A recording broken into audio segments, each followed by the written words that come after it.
What's up, everybody? Welcome to the Beers, Toys, Wrestling Podcast, Episode 7. And we have got a special one today. First of all, joined by my usual cohorts, Lance Johnson Hello. and Dustin Hayward. Yo. All right, and today we have our first guest. I would very much like to introduce Mr. Matthew Billings. Salutations, everybody. Glad to be here. All right, Matt, why don't you tell us a little bit about yourself? So I'm in my mid-30s. Just been a collector. I mean, I got into Transformers really young. I was born mid-'80s, so I wasn't in the front lines of getting Transformers, but I was more of like growing up where I could buy Generation 2 off the shelf when they were stocked. But I got a lot of G1 toys from my mom liked to do yard sales, so I'd get a lot of good G1 toys from yard sales when I was a kid. And as I went through life, I always had a passion for Transformers, and roughly about 2004-ish, I remember cruising through, I think it was either Walmart or Kmart or something, and I remember just cruising by the toy aisle like we all do, just even just to glance past, like we never grew up. I saw MPO1, the Hasbro version MPO1, just sitting there, and it was like Masterpiece Prime, and I'm like, what is this? And I had no idea, I didn't follow anything on any boards or anything online, and I picked it up, and I was like, I want to say it was like $69 or something. I was like, well, this is kind of spendy, but I mean, I loved everything about it. I was like, man, it's hefty, and I just had to take it home with me. And I did, and that's what got me back into Transformers really heavily, and the whole Masterpiece third-party just thing began. Excellent. Well, we're very happy to have you on with us today. Thank you. Hey, how's everybody week's been? Lance, why don't you lead us off here? Sure. Nothing new, nothing fantastic to report. Just I think the only thing is that Nate, in our state, in New Hampshire, they extended the remote schooling to the end of the school year. So that's going to put a little interesting twist in things. I think most things around here we're planning on shutting down till May 4th or May 12th. So yeah, just another fun week of, everybody being at home and figuring things out. Yep. Dustin, how about you? Yeah, pretty much all the same, bud. Working, trying to keep the restaurant floating. Yep. Our stay-at-home order is until the 1st, so hopefully it doesn't get extended and we can start doing limited dining and help a lot of people keep their jobs. Yeah. Ours is extended through the 4th so far. So we'll see. Right. We'll see what happens there. Matt, you are out in Washington. So Yeah. How's things out there? So I'm in southeastern Washington State, which is the polar opposite side of Seattle in the greater Seattle area. My state is very weird in the way that once you cross the mountains to get over to Seattle, it is completely, I'm not trying to get into politics, but it's basically like completely blue state over there. And where I live, I'm not saying this is how I align politically, but the majority of where I live is like red state Republican. There's a lot of farmers where I live, a lot of open land. So the people on this side of my state don't really agree with our governor's stay-at-home orders, and they're currently, as we speak, out at one of our local parks protesting, just like Michigan did it a couple of days ago. I think they were the first ones to kick this off.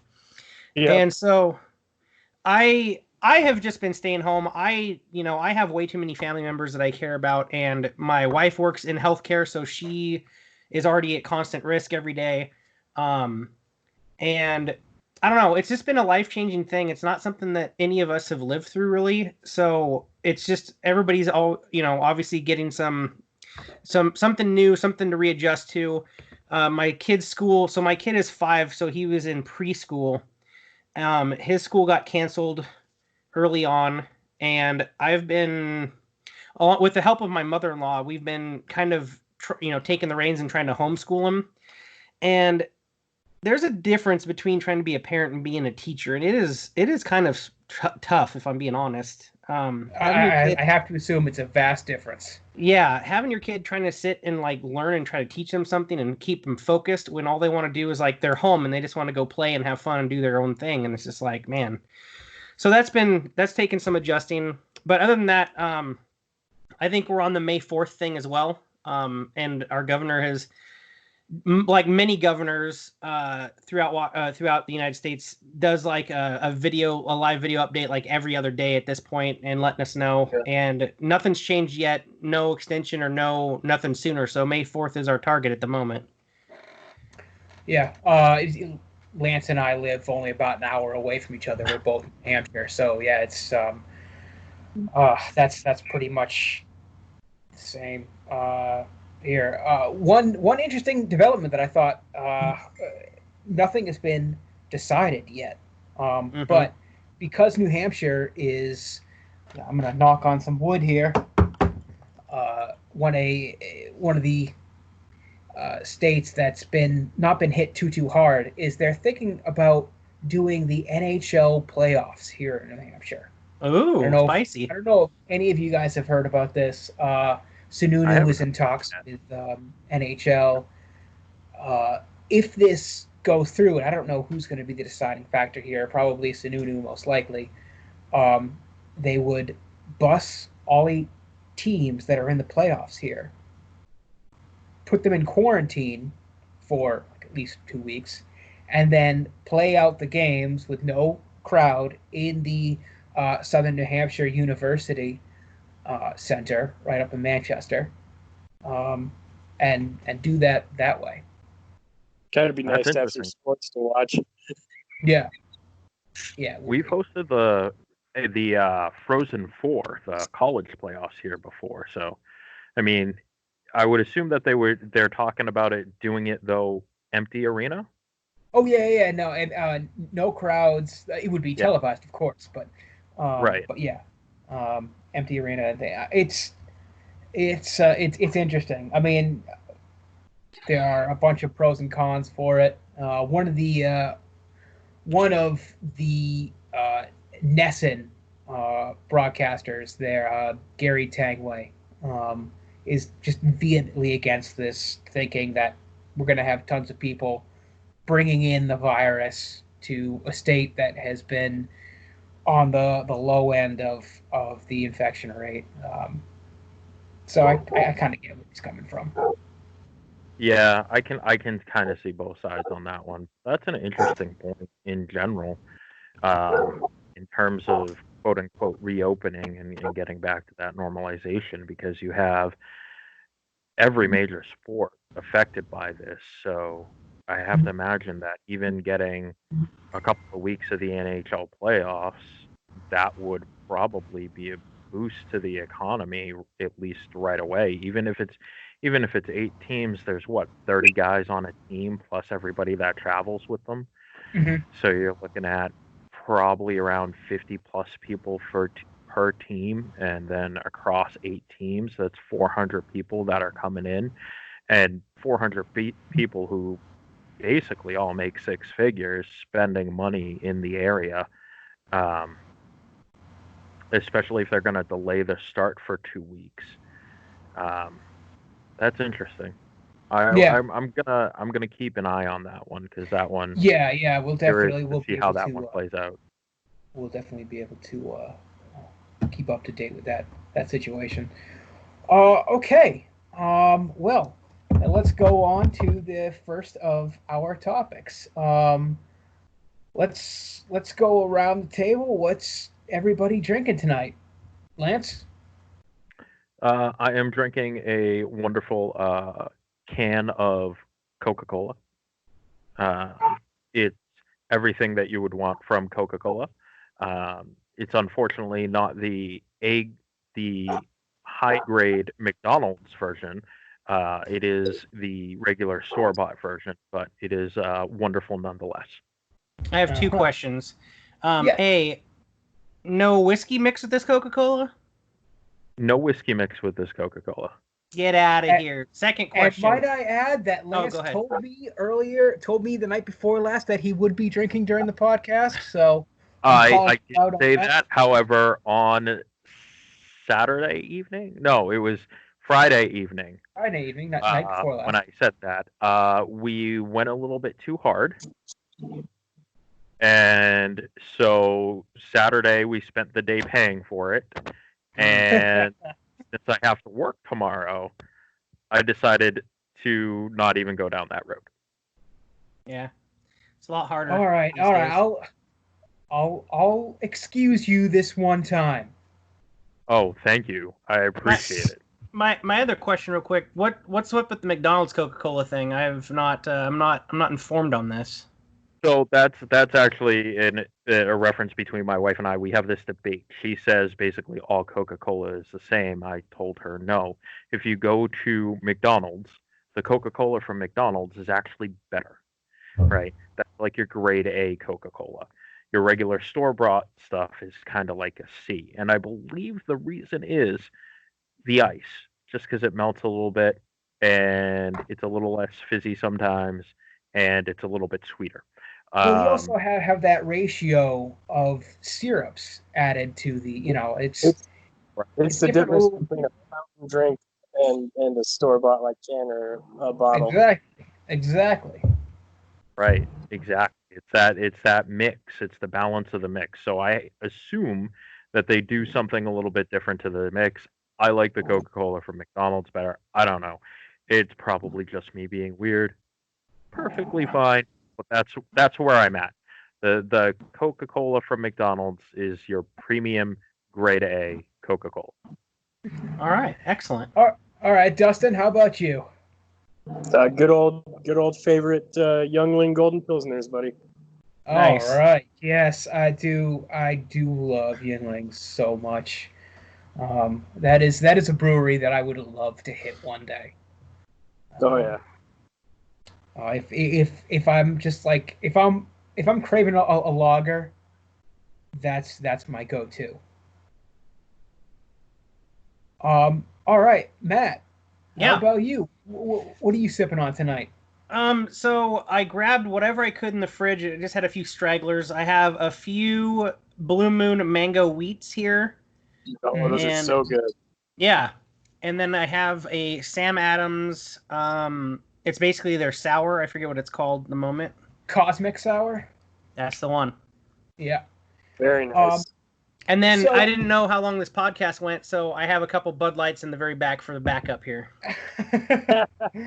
Oh, good man. Good man. See, I knew we were friends for a reason. Yeah, that's right. All right. So Matt, with you being out west, what give us a little background as far as what you typically like to drink. Maybe some of the breweries that you have like to hit out there. Yeah, man. So we have quite a few breweries around. There's a lot of them down in Oregon, actually, that are top notch, and we do have some that are nearby that are pretty decent. But one of my favorite breweries to go to is called Full Sail, and yes. They're in Hood River, Oregon, very small touristy town that's on the embankment of the river. And their brewery there is built up top like a cliffside. And when you go in to either drink or eat or whatever, sit down, you can go out on this like overhang that's a patio and just look down on this river. And this stretch of river, they have like a regatta every year, a couple times a year, where there's just massive amounts of sailboats. And they're even not during the weekend of the regatta or whatever. There's still plenty of people out there with their sailboats or their standy surfy board sail things. I'm drawing a blank on the name of those, but it's super fun. They make the bombest beer cheese soup I've had in my entire life. Ooh. And their beers there are phenomenal. I love anything I've ever had there. Their beer is great, but I would just have to say their regular Full Sail session is just a classic. Very nice. Very nice. Yeah. So you are kind of like us on the East Coast here. New Hampshire is very much a mecca. You hawk a loogie, you're gonna hit a brewery here. Right. What any others that come to mind? That because I know that out west there in the Washington, Oregon area, it's another craft beer mecca. Any others that stand out that you like? So here locally we have a couple, but one of them that's pretty big locally is called Ice Harbor Brewery, and they make very, very good beers. One of their favorites that they make is called the Tangerine Experience. Ooh. And it's a kind of like a tangerine heffy. Okay. Very, very good beer. Another great place to get food as well. And we also have a White Bluffs brewery, and they're pretty small. They're pretty only local. I don't know if you can even buy stuff bottled or canned locally, but I frequent that place whenever I need just a beer on tap and go in and have a pretzel or something and pound a few beers. Love it. Yeah. That sounds exactly what Pipe Dream out here is for me. That it's my go-to spot to just go grab, especially since Pipe Dream does weird shit with beer. Mm-hmm. They experiment a ton. They've been doing a lot of cereal beers lately. So nice. They did a Fruity Pebbles double IPA. They have a cinnamon Pop-Tart stout right now. They have a cinnamon toast crunch stout. Dang. Yeah, just they do weird stuff. Also, one there is one of my favorites. I don't have any right now, and it's a crying shame.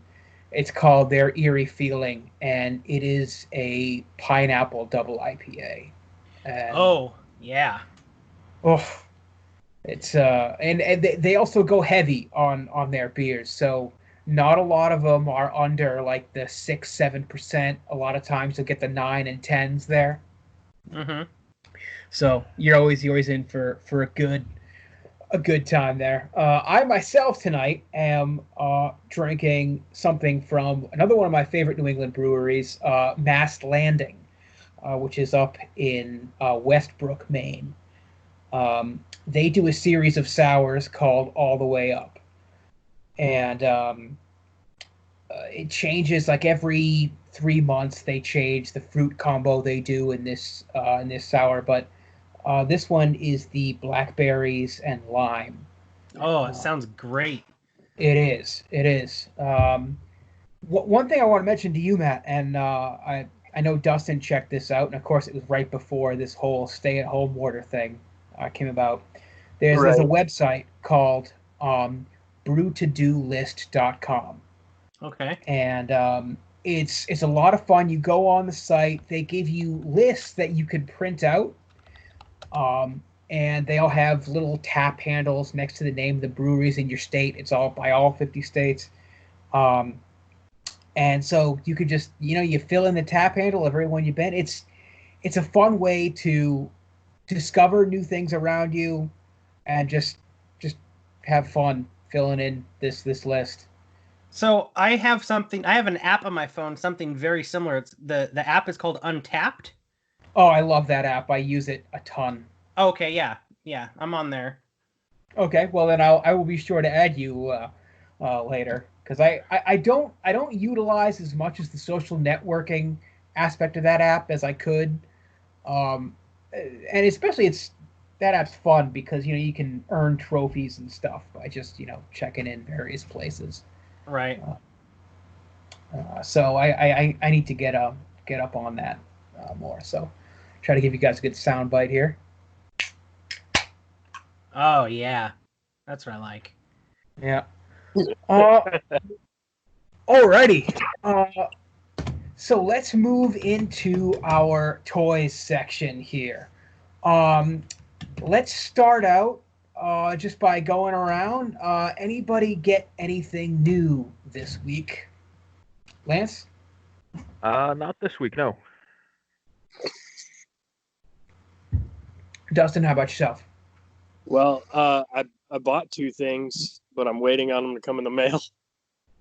All right. So yeah, I got the MMC Sphinx, which should be here tomorrow.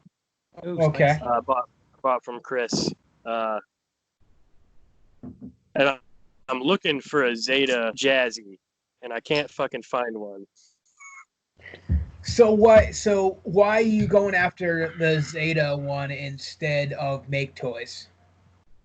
The metal car mode. Okay. Basically, the metal body on the vehicle mode is I like feeling cold robots in my hands. Nice. Yeah. Hey, nothing wrong with that.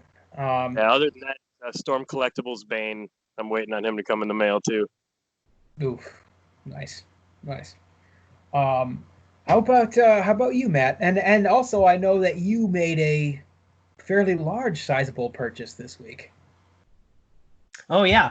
So first and foremost, the toys. I got in Fan Toys Sheridan, or their Warpath, and so I ordered 2 of them from 2 different sources because I do like to spread out my spending to any of the smaller retailers as much as possible. Right. The first one that I got and have opened already. So I guess there's a known issue with one of the knees, and while my leg on mine hasn't fallen off, it does have a little wobble in the left knee or leg, lower leg of the robot.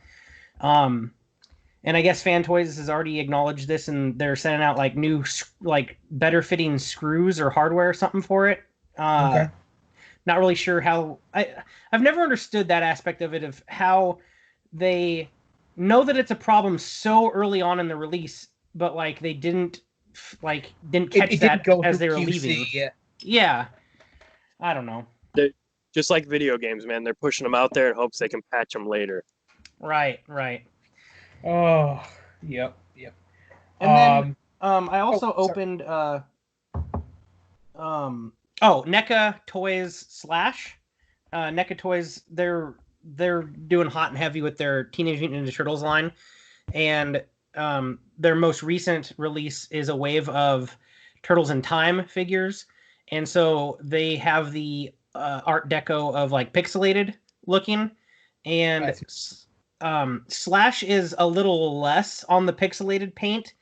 I'm not sure if because that is video game accurate, or if just because they're trying to hit 2 different kind of collector pools, because obviously anybody that's collecting like the regular non-pixelated versions, they also need a slash or want a slash. So I liked that because I bought the whole wave, but I gave the Foot Soldier and the 2 turtles to my 5-year-old, and I kept Slash for my own collection. I opened him up, and he's very well made, very good figure as far as, especially for NECA. NECA has their paint and their build and everything is just super like spot on, but sometimes the articulation or things can kind of be funny with them. I don't know if it's like a paint drying issue with the articulation. Yeah. Sometimes you have to really kind of work those joints. Give them a warm bath every NECA figure you buy. Okay. Give it a warm bath every time for about 20 minutes, and then work the joints, and then you should be good to go. All right. Hot tip. You heard it here, folks. Yeah, I haven't bought a NECA product in such a long time, but they are getting better.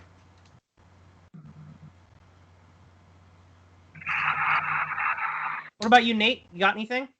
Yeah, well, and I also wanted you to touch on the like I said, I know you made a very large, sizable purchase today. Oh, so shoot! Yeah, you even mentioned that.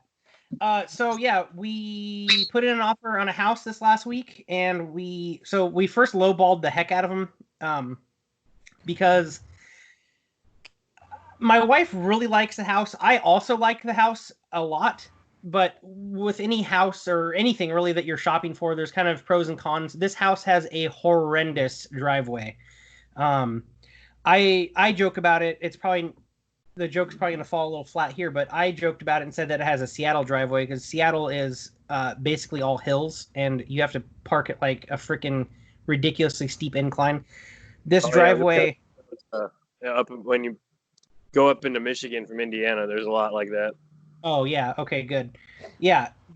We looked at the house 3 separate times before we put in an offer, and the second time, the owners had gotten back home before we were just walking out of the house, and I don't know what the hell they were thinking, or I don't know if maybe they were trying to show us, or if they were just gonna go for it or whatever, but they were like smiling and waving at us as they drove in, and then they tried to go up their own driveway, and it bottomed out their car in 2 separate spots and like scraped going up. And I was like, that's not what I want to see. That's not what I'm doing. Shoveling that thing. Oh. So we really had to weigh the pros and cons of that. And well, it's a big house. And it's going to have the sweetest spot for a man cave. So between my wife loving it and the potential for a man cave for my collector room, we had to go for it. Yeah. Nice. So Congratulations, man. Thank you. Yeah. So happy to hear that you were able to do that. For myself this week, I got a Siege Earthrise Astro Train. Oh yeah. And I am wholeheartedly impressed with that figure, way more than I thought I would be. I saw your pics in the group chat about it, and I don't know. I've seen you see the 3D renders that are the professional like promo shots released by Hasbro. Yeah, and those shots, I don't know, those never really impressed me. But your pictures, I was like zooming in on them. I'm like, holy crap, this thing actually looks really good. Yeah, and I can't even explain it myself because I usually watch 2 or 3 reviews on every figure that I'm thinking about picking up before I do it. Just my go-tos are always like usually Ben, Pia, and Emgo and whoever, sometimes Pake or whoever has it. But just the videos were kind of meh. Like even everyone's pictures were kind of meh. But once I got it in hand, I can't explain it. What changed? It's just in hand. It's way better. The whole gappiness of the shuttle mode and the the hollowness, and it's not even that hollow of the inner legs. All that stuff just it kind of disappears, and just so much fun. And it was a little it was a kind of a sentimental figure for me because Astro Train was the very first G1 figure I ever got. Oh, nice. So I tend to Nostalgia. always gravitate. Yeah, I tend, any officially released Astro Train that comes out, I usually always pick up. So I was very, very happy with that. And that was my one big acquisition this week. Is there any news that anyone wants to touch upon? I know I can start off with this because we have updates on that Spawn Kickstarter. Dustin, why don't you give us? Why don't you lead with that actually? Because you are invested in that. Yeah. So the last one. The last one I seen was where they're giving up an extra head for every one of them, which is and nice. I know we all like extra head. You know what I'm saying? Oh yeah. Right. But Nate wouldn't know. The 6 Hey. the 3-pack one is now going to get like 3 additional weapons on top of the 5 extra heads and all the. Like, if you spent the 160 and got the big set, man, you're making out like a villain. It's crazy. Yeah. I mean, even I'm not a massive Spawn fan, and even I'm thinking about throwing down for this classic Spawn. Just the way it looks like right now, $40 is crazy. Yeah. And it all looks so good. It looks like the articulation's going to be fairly insane. Yeah. The only thing the good thing is that there's like 20 days, 19 days left on the campaign. So right. I know I would get the stuff regardless, but I'm almost tempted to just kind of let it dwindle down and see how many more stretch goals it makes. Right. Last I looked, we get this, and I couldn't find out too much information. I think they said one of the stretch goals was this folding cape now. Was it really? I haven't seen a new one yet. So. Okay. And I'm wondering what they mean by that. Like, is it still a solid piece of plastic with hinges in it to expand it? Yeah, it will be. Sure. As I said the other day, because they're doing the real chains now, I would really love to see an actual soft goods cape with a wire in it. To really, I mean, when you have varying textures, as Todd said in one of his videos, when you have varying textures on figures, it just adds so much more of a dynamic feel. Right. For sure. I'd love to see that. So let me ask you guys a question. How, I mean, and especially if you guys have backed a project like this, this one or any in the past, how do you guys feel about an established company reaching out for, via Kickstarter or whatever, for crowdfunding projects when they most likely could very well have done this without, the crowdfunding ahead of time? How do you guys feel about that? This is a great topic. And we can, I don't know, Hasbro and Unicron? Yeah, exactly. I'm sorry. Go. Who wants to go first? All right, so let me lead off with this one, and then I'll let everyone go. So when you have a large entity like Hasbro, like a are they multi-million or $1 billion company? I don't know how long. They're over $1 billion at this. I think they're over $1 billion. Yeah. So we'll say when you have $1 billion company funding a project that they've taken the time, trying to kickstart a project like that,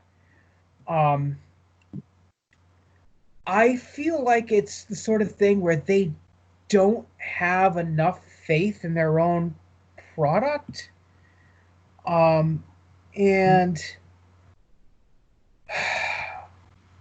it doesn't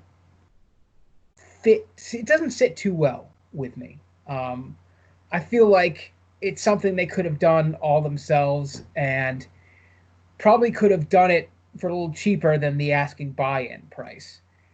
Now, on the flip side of that coin, you have companies like Make Toys, and crowdfunding a repaint. I normally wouldn't have a problem with a smaller company like that doing something like that if it was obscure enough. And when you have a fairly well-known, just simple repaint of a figure, that's kind of a shitty situation. So I guess to sum it up in a whole big thing is, I'd rather not see it from big companies. If it's gonna be smaller companies, then yeah, I can see it. And not to sound hypocritical, but for some reason, McFarlane Toys doing this Kickstarter doesn't irk me as much. Maybe because Spawn is he's fairly mainstream, but not the most mainstream character. So that's kind of my feelings on it. So, Lance, you want to go next? Sure. I'm going to take the A on this one and go full devil's advocate because you know me. I love the controversy. Oh, hell Oh, great. Here comes the Lance Johnson heel turn. Hey. I love it. There was never an actual heel turn, Nate. I'm the Tommaso Ciampa to your Johnny Gargano. I'm about to throw you into the screen in Chicago. I have zero problems with Hasbro doing what they're doing. If you look at the crowdfunding projects that they've released, right, or put up, there have been 3 of them. There was Jabba's Barge to Kahana. There's the Cookie Monster that didn't go anywhere. Sorry, Sesame Street fans. Hashtag justice for Cookie Monster. Yes. Right? And then there's Unicron, right? So if we look at those things, 2 out of the 3, actually, I'd say all 3 of those things are things that they could make and put out in retail for cheaper, but they probably aren't going to sell because Unicron was probably going to be over that $160 price point for War Titans, right? It was going to be over that. How much over that is debatable, but we can honestly say it was going to be over that. That being said, because it was going to be over that, you have to remember Hasbro is a publicly traded company, right? This workshop or these crowdfunding projects, from what I can see, is the designers being like, hey, we want to do this. We want to get this out there for the fans. And the board being like, that's going to take too much money to produce and we're not going to get enough profit margin off of it. So you've got to find another way. This is them finding that way. And I'm perfectly okay with that. I'm perfectly okay with the Spawn funding. Mach-A Toys, you said that they were doing a repaint of something. What is it? They did a repaint of. They did a crowd-funded Sunstorm from their Meteor mold. Okay, so it was just another Seeker. Yeah, right. That one I would agree with you. That kind of sucks, but as a whole, Hasbro, I think it makes all the sense in the world for them to do that. Especially if the designers are like, hey, we've got this, we think it's really cool, we want to get it out there, but the number crunchers usually come back in the company and say, no, find another way. They found another way. And you know what? I think since Hasbro as a whole switched over to Pulse after Toys R Us closed down, in general, I think they are much more fan-focused where they can be within those number crunching constraints. Because remember, Hasbro's not in the business to make you happy. Hasbro's in the business to sell you right? So I'm completely on board with Hasbro on this one, doing the crowdfunding stuff. I've got zero issues with it. Yeah. Dustin, how about you? Yeah, so it depends on what the company wants to do, right? So Todd came out and said it. He can't sell a one-off Spawn to Walmart. Yeah. He can't sell a one-off Spawn figure to Target or anywhere else. So he's like, I can sell a one-off Spawn figure to the fans, straight, with no middleman. That's why he's doing a Kickstarter. And I think that's why I was perfectly fine with that, because he gave a very valid reason, right, as to why he wanted to do that. And with Hasbro doing it too, they're putting out stuff that they can't logistically stock in those stores. There's no way Walmart has shelf space for even one, if not, more than one Unicron box or Jabba Barge. Yeah. Yeah. They can't fit it in their store. So the only way they can do it is small batch runs straight to the consumer. And it just happens to be a lot more expensive to do it that way. And they have to know that they have the guaranteed money to do it right up front before they actually can commit the team and the casts and and all that stuff to it. And Unicron, if he came out at retail, would probably be closer to $300 and $350 mark at Walmart. You're talking about double, if not more, parts count than any Titan class figure we've seen, and it's way bigger. I mean, you're talking like the Planet Mode ring is 10 inches taller than Metroplex. Yeah. You know, like that's nuts to be a all the way around, man. Like, that's going to take up so much space. It really is. Well, I look forward to seeing how you deal with it. I got a good coffee table ready for it, man. All right, so Matt, since you posed the question, what are your opinions on this? I've heard a lot of good counterpoints actually, and it's maybe have kind of opened my eyes a little bit more. But I do. So I didn't watch this video from Todd McFarlane, and I guess that does make sense. I understand that the bigger retailers would not be able to stock a one-off product. I guess I understand that. There are other options for outlets, though. They could have offered it through specialty shops like Entertainment Earth and Big Bad Toy Store, etc. So I don't feel like that he was completely out of the woods with options. But if his intentions are true, I don't mind projects like this. When you have a $1 billion company wanting money up front for a product for crowdfunding, I'm a little more strict or a little more kind of apprehensive on that. I mean, now I say that, and I am kind of a hypocrite because I did order one, mainly because sites like Big Bad Toy Store were selling pre-orders for like, you know, third-party after prices or you know, aftermarket prices for, you know, a markup. And I understand that mentality for people who did it that way because they didn't have to pay for it all up front. And I guess if you're, you know, in that kind of situation, that's fine. I did fund one because I wanted one. I personally have my doubts because I know Hasbro products. I know the hollowness. I know the weak joints that don't, you know, their Fortress Maximus I gave that to my 5-year-old. One of the worst toys I've ever handled because the joints just didn't support its own weight. You wanted to do anything with its arms or legs on mine, and it just they were floppy. I really, really, really hope that this thing can stand on its own without that stand that it has.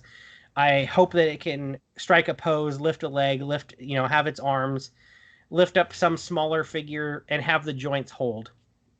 So saying that. Have you watched any reviews on the sail barge? Like, have you watched any like in-depth reviews on that product? I've seen, I think Bobby Skullface's little overview. I don't know if he reviewed it per se, but I guess maybe he like panned the camera and saw all the little textures and detailings and paints and little kind of knickknacks and Easter eggs in it.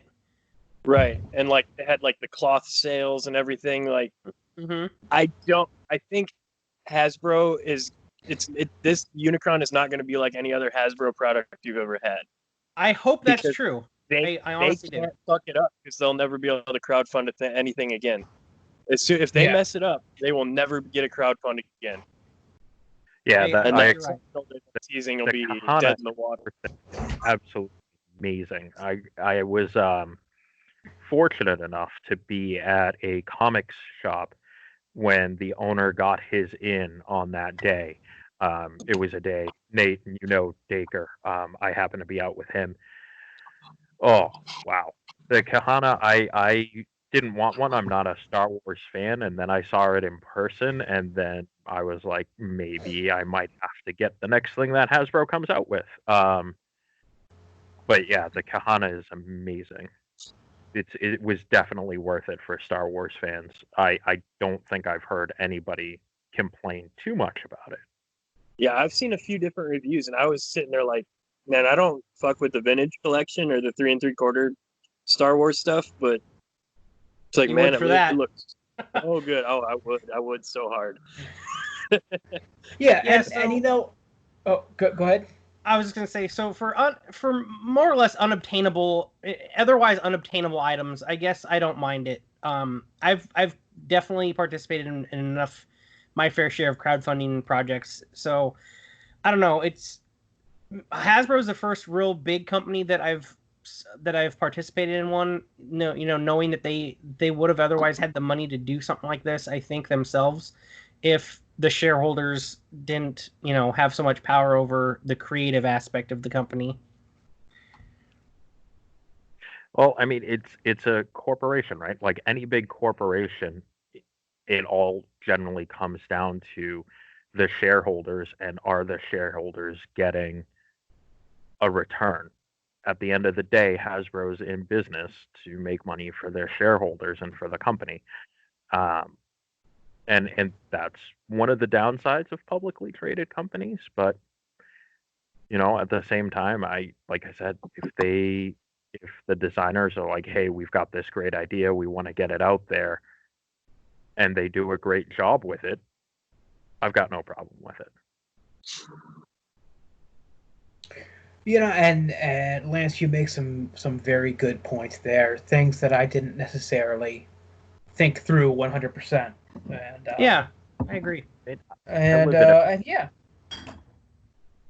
I dig it. And on the other side of that, yes, they do need to make all the hardware in the figure substantially better than their current just mainline hardware, because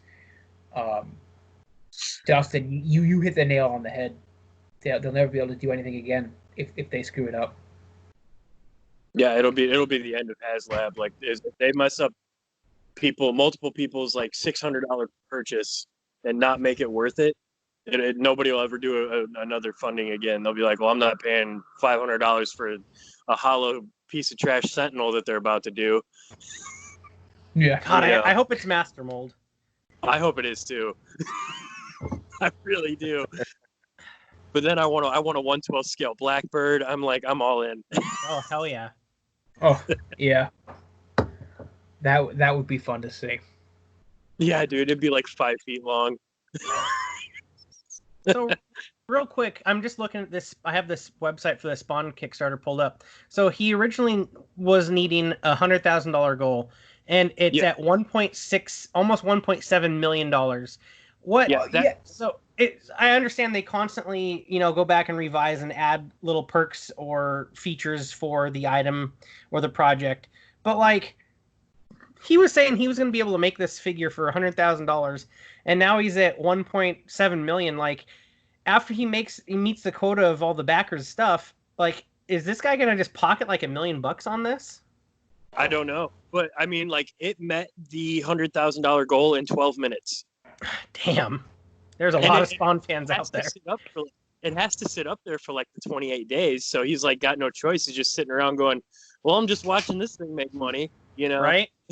So we might as well like start upgrading people go from plastic chains to metal chains. You get an extra set of hands, you get an extra weapon, you get an extra painted head, you get, And I think Todd probably believed that it would hit this 100,000 goal fairly quickly.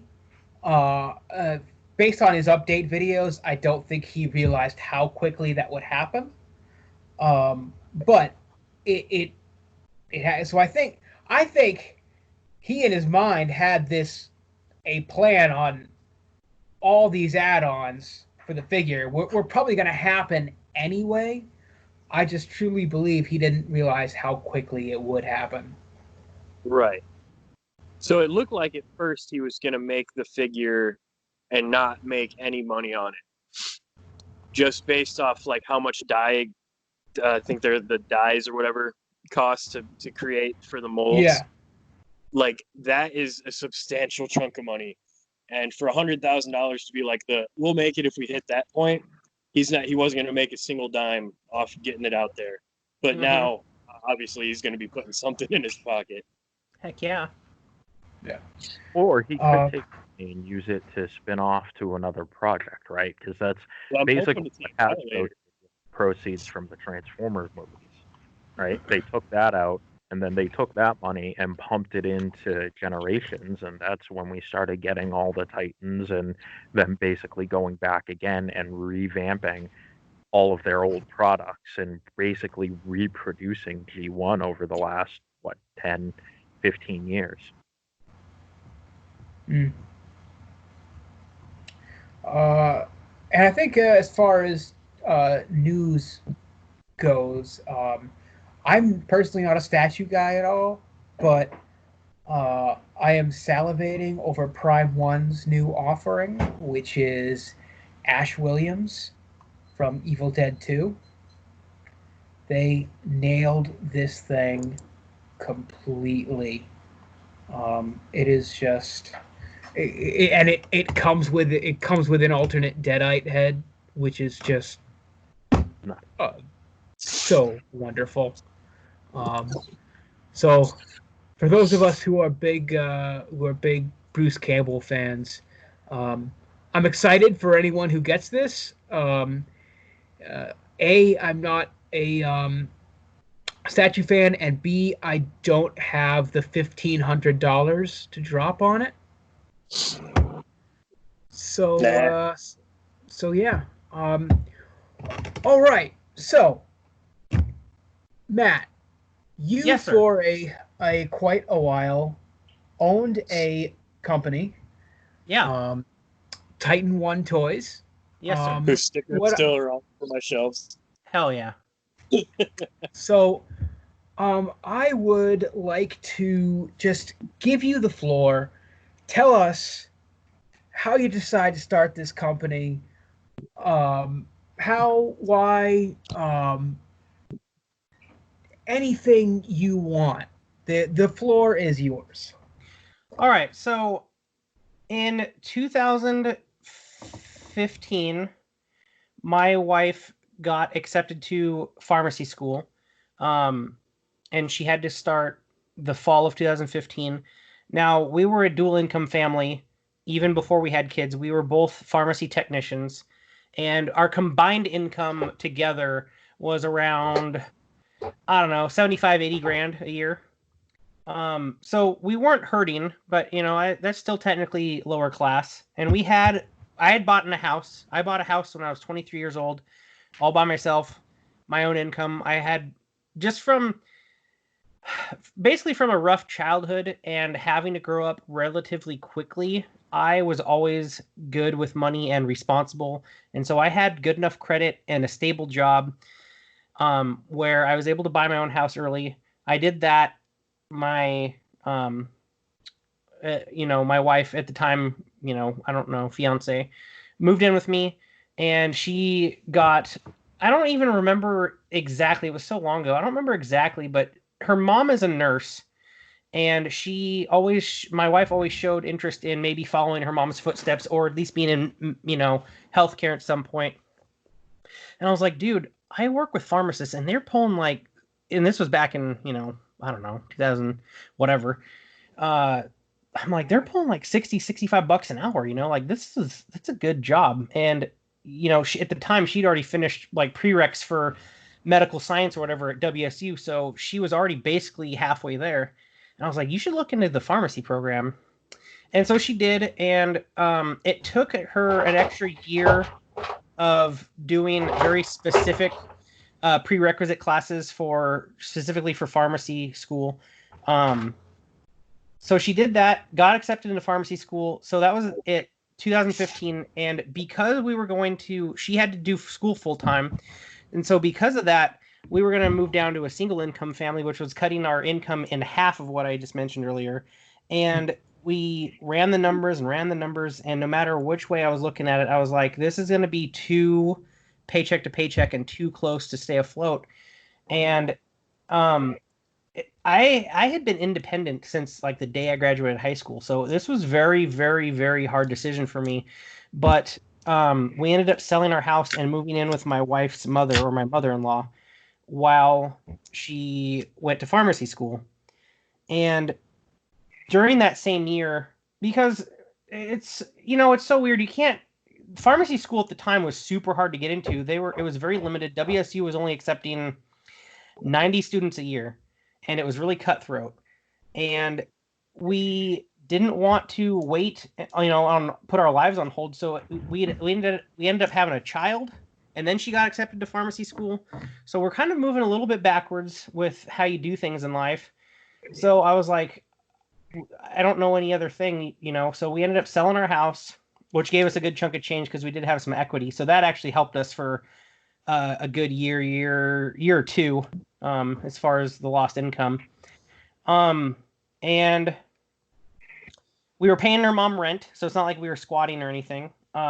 And 2016 rolls around, and she's in, balls deep in pharmacy school. And because of that, she would get home at night and just have to study for 5 or 6 hours. I'd get the kid to bed, and I would just be, honestly, it spawned from being a hardcore collector myself and sheer boredom. I worked, and I didn't see my wife very, very rarely. She was in her nose was in the books. So I was like, God, I am bored. And at the time, I don't know if any of you guys have been collecting long enough or were part of any of the pages long enough to really know, but there was a seller that only went by one name. It was Manolo.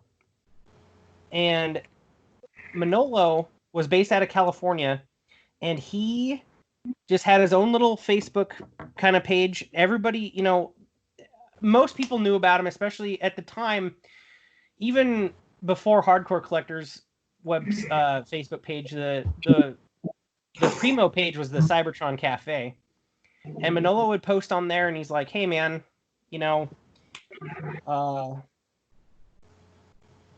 X-Transbots, Cyclonus or whatever," and it was like marked down like $40 or $50 from any U.S. retailer, like ridiculously priced. And so I kind of bought from him a couple times. And being over on the West Coast, it was, logistically closer to me, so it was, fast shipping and stuff. But after a few purchases, I ended up messaging him, and I'm like, dude, how do you undercut so badly? And he's like, oh, well, these other guys are just, overcutting for, maximum amount of profits. He's like, I'm still making, $10-15 a figure or whatever, and I'm getting... He's like, I'm doing this for the collector community. He's like, I'm a collector. I'm doing this to give back to the collectors in this Facebook group, and I just want to get everybody as good a deal as possible. And I'm like, holy shit, dude. Like, that's noble AF. So I ended up talking with him a little bit more, and he kind of was super open and didn't really have like a competitive thing against me. He was super open and like told me all of his tricks and secrets and things. And I still had a good chunk of change left over in our account from selling our house, and I was just like, I asked my wife, I'm like, do you mind if I like kind of play with like $3,000 or $4,000 just to do a thing? And she was like, yeah, I don't care, whatever. I'm fucking working on organic chemistry. Leave me alone. And I was like, okay. So I went down to the bank and I set up like a wire or whatever so I could wire money to China, and I put $3,500 in this special account that nothing else was linked to or related to. And I got a hold of, I don't know if Manolo told me about this or not, but I got a hold of basically a warehouse. They were a wholesaler over in China. And I was like, hey, I want to, I'm a new store. I just want to start selling some things. And most companies over there, like, don't care. Their one focus is money. Like, I didn't have to show, and starting out, I didn't have anything, but I didn't have to show, like, a business license or proof that I was a business or, anything. They were just like, cool, can you wire us money, and what do you want? And I remember my very first order, that was April of 2016. My very first order had Fans Toys Stomp in it, amongst a bunch of other things. I think X-Transbots Wind Charger and a few other things. And I just went for it. I was like, I have $3,500. I want the maximum amount of figures I can get for this, these several items. And I did it. And it was the weirdest feeling because like these people barely spoke English. It was through all communications were through an app called WhatsApp. At the time, I don't think Facebook had owned WhatsApp at that time. Because as some of you may know, China is huge dictatorship and they censor everything that their citizens do. So Facebook is absolutely forbidden over there. They have their own version of Facebook called Weibo. And so WhatsApp was allowed at the time as a form of communication to, other countries. So I was talking to him through that. And yeah, I was super nervous because I was like, man, I just sent like $3,000 to a complete stranger on the other side of the world, and I don't super know if I'm gonna get anything, But yeah, it took a couple weeks, about 10 days ish, and these giant boxes showed up to my house. And I just like Manolo did, I posted on Cybertron Cafe, and I'm like, hey, new guy testing the waters. Here's Fans Toy Stomp and Wind Charger and all these other toys. And it just, these items, as soon as they release, they're a flash in the pan. You get that first week of release, everybody wants them. I mean, they go so fast. Everybody messages you because it's the new hotness. And then anything you're left over with, I would say after about 7 to 10 days, you might be in it for the long haul. And I sold out of Stomp within a day. I sold out of Wind Charger. It took a few days. And I didn't make much. I was doing it just like Manolo. I was just like, I'm bored. I just needed to focus some energy on something. And I made my money back plus enough to, I just kept it all in that separate account, and I just rolled it over into the next order. And I just kept snowballing that way. And, my order started at, a couple $1,000s, and I ended up ordering cases and cases of one figure, just tens of thousands of dollars at a time sometimes. And it didn't make me rich. I simply did it to give back to the collector community, and the only profits I used to fuel my own collecting. And that was my means in my head, and my excuse to my wife as to why I constantly had toys showing up for myself is because I was making extra money that I wouldn't normally, be making to spend on myself. And that was my hobby and my way of doing that, justifying that. And so eventually I made a Facebook page for myself, for my store. I ended up getting a DBA, or doing business as, with my friend who owned a tattoo shop, or he still owns it. But basically, because I was super new into the whole business aspect of anything, he was like, yeah, dude, I can give you a DBA and you can just do that and use that as your business license. Because other companies, once I started branching off from this particular wholesaler and dealing directly with Fan Toys or directly with Make Toys or, X Transbots, some of them were way more strict. They wanted, business license. I remember one company even, God, who was it? They wanted they wouldn't sell to an online retailer. They would only do it if you had a physical shop. And I didn't have a physical shop. So I had my buddy Zach Photoshop my sign on a collector store building, and basically lied and sent that to him. And so they started selling to me. Nice. Yeah. I mean, like, That's I wasn't going to give it up. ingenious. Yeah. I ended up paying him in toys for anything that he did like that for me.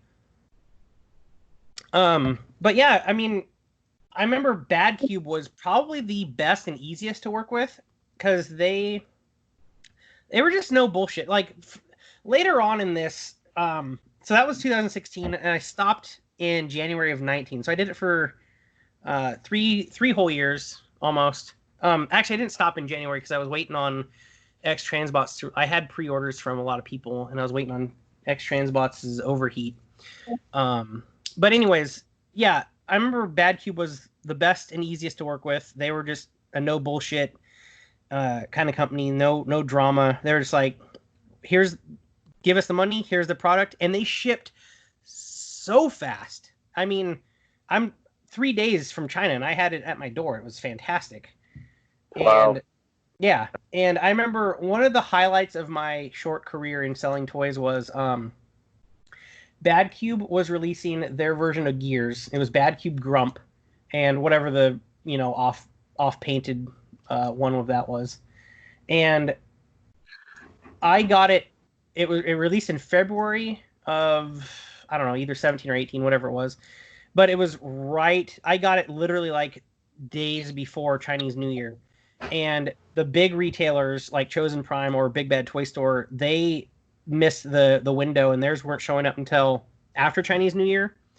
And so I remember I think I had like 200 of those things. I put it up on Cybertron Cafe. I'm like, oh, arrived in time for Chinese New Year, you know?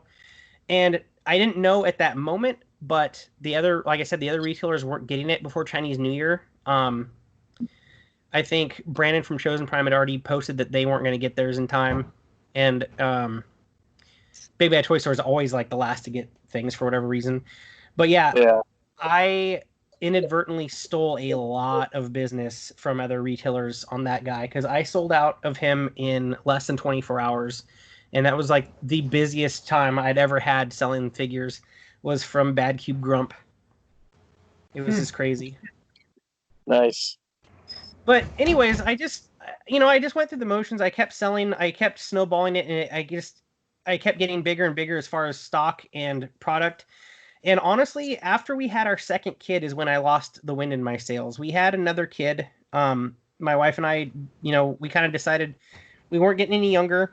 She was about to finish pharmacy school. She had like a year left.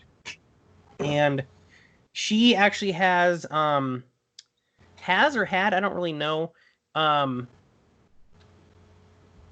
blanking. Oh, PCOS is polycystic ovarian syndrome, which is she grows cysts on her ovaries, which can and were painful for her. They can be. They're not like life-threatening usually, and they're usually they go away on their own or whatever. But basically, what it does is it prevents you from having the ability to carry an egg or maintain a pregnancy. So, our first child was a lot of hard work, as far as not only trying, but like doing, like fertility treatments and things like that to try to get her to get pregnant. All that's not covered on any insurance, by the way. So it was like thousands and thousands of dollars out of pocket. And so our first kid was kind of like a miracle baby. And at the time we kind of decided that like we wanted another kid, but the first one was so hard. And at the time we were just like, well, let's just try. And, she got off birth control and she's like, let's just try and just see what happens. And she was stressing out with pharmacy school and I was doing my toy thing, and it just kind of happened, she got pregnant again. And once our daughter came, I was just like, I was so enamored by her, that like, I kind of lost my, well, obviously, like, more free time goes towards an infant, but I kind of just lost that weird sense of boredom I had because I just wanted to spend more time with my kids. So that's really why I wrapped it up, So in January of 2019, I had announced on Facebook that, I had my daughter and life was great. My wife was about to graduate that year. And I was just like, I can just collect now. I'm fine.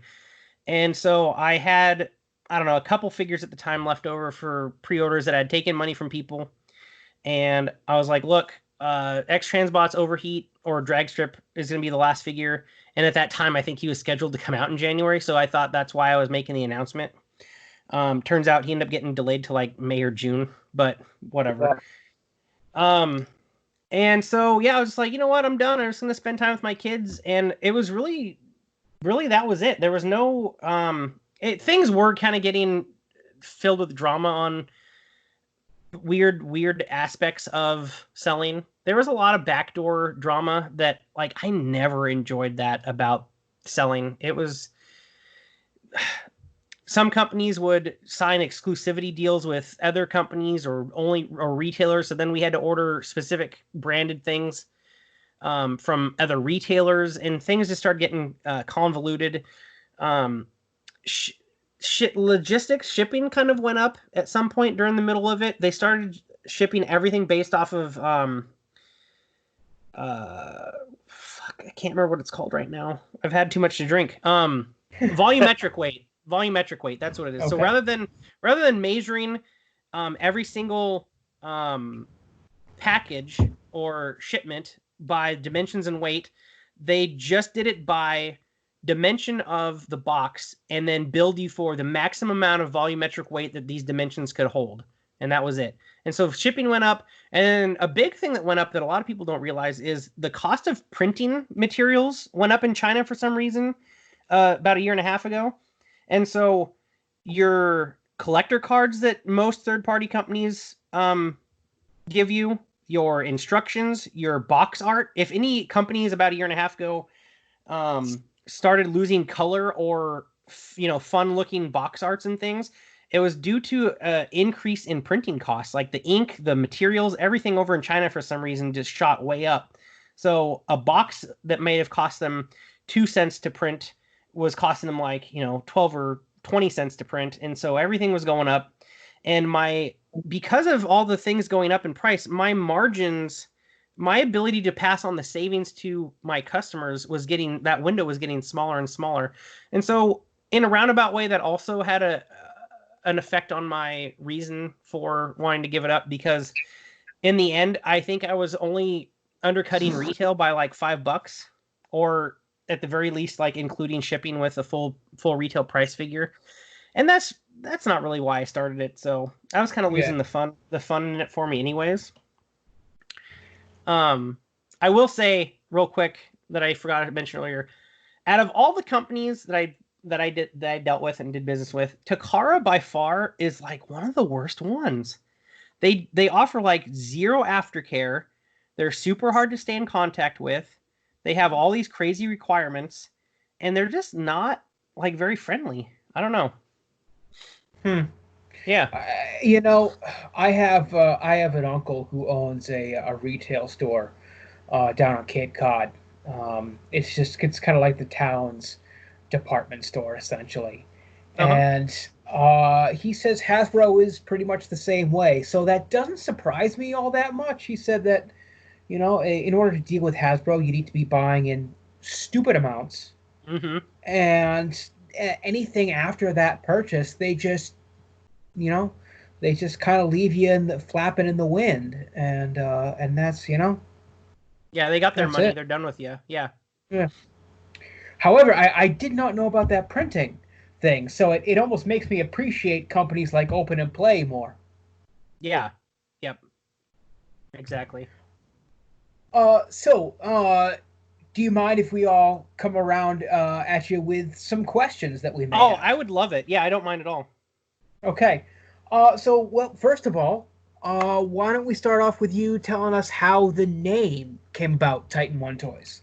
Oh, yeah. So my son's name is Atlas, and that came from, I have a very best friend that I've known since kindergarten, and his son is about 6 months older than mine, and he named his son Titan. And so I got the idea of Atlas because Atlas was a Titan, and I didn't want to name my company after my own son. And the same friend is the one that owns the tattoo shop, by the way. He has his tattoo shop name is Dark Zero Tattoo. And when I was talking to him about starting this up, he also collected, and he was like, "Dude, you have to include a number because he had a better business background, and there's like these metrics out there, and if you, for whatever reason, he was saying that like if you include colors or shades of things or numbers, people for whatever reason can glom onto that and remember it in their mind a little bit better. It's just one of those weird like business tactic things." And so, not wanting to name it after my own son, I was like, well, I'm going to throw Titan in there. And then we started just going with different colors, different shades of things, different numbers. And I was like, dude, I like Titan 1. And he was like, hell yeah. And then he had one of his tattoo artists at his shop at the time was very good at like Photoshop and, things like that. And so we just went over to him and he was like, dude, I want my logo to be an atlas, the Titan Atlas holding up the globe, but I want the globe to be Cybertron, and I want that in the logo. And he was like, yeah, I got you. And then he had it whipped up in like 30 minutes. Very nice. Yeah, and I do love that logo so much. How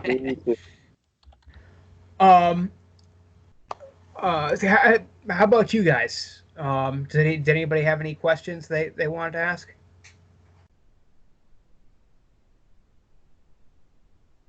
Dustin, go ahead. I'm sorry. I was doing some stuff and I was listening to the whole story. It was amazing that what you were able to do with just starting out small and then building. I think that was really awesome.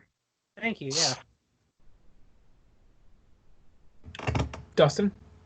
I don't know. I don't know if I really have a question so much, but a definite thank you for everything. Because man,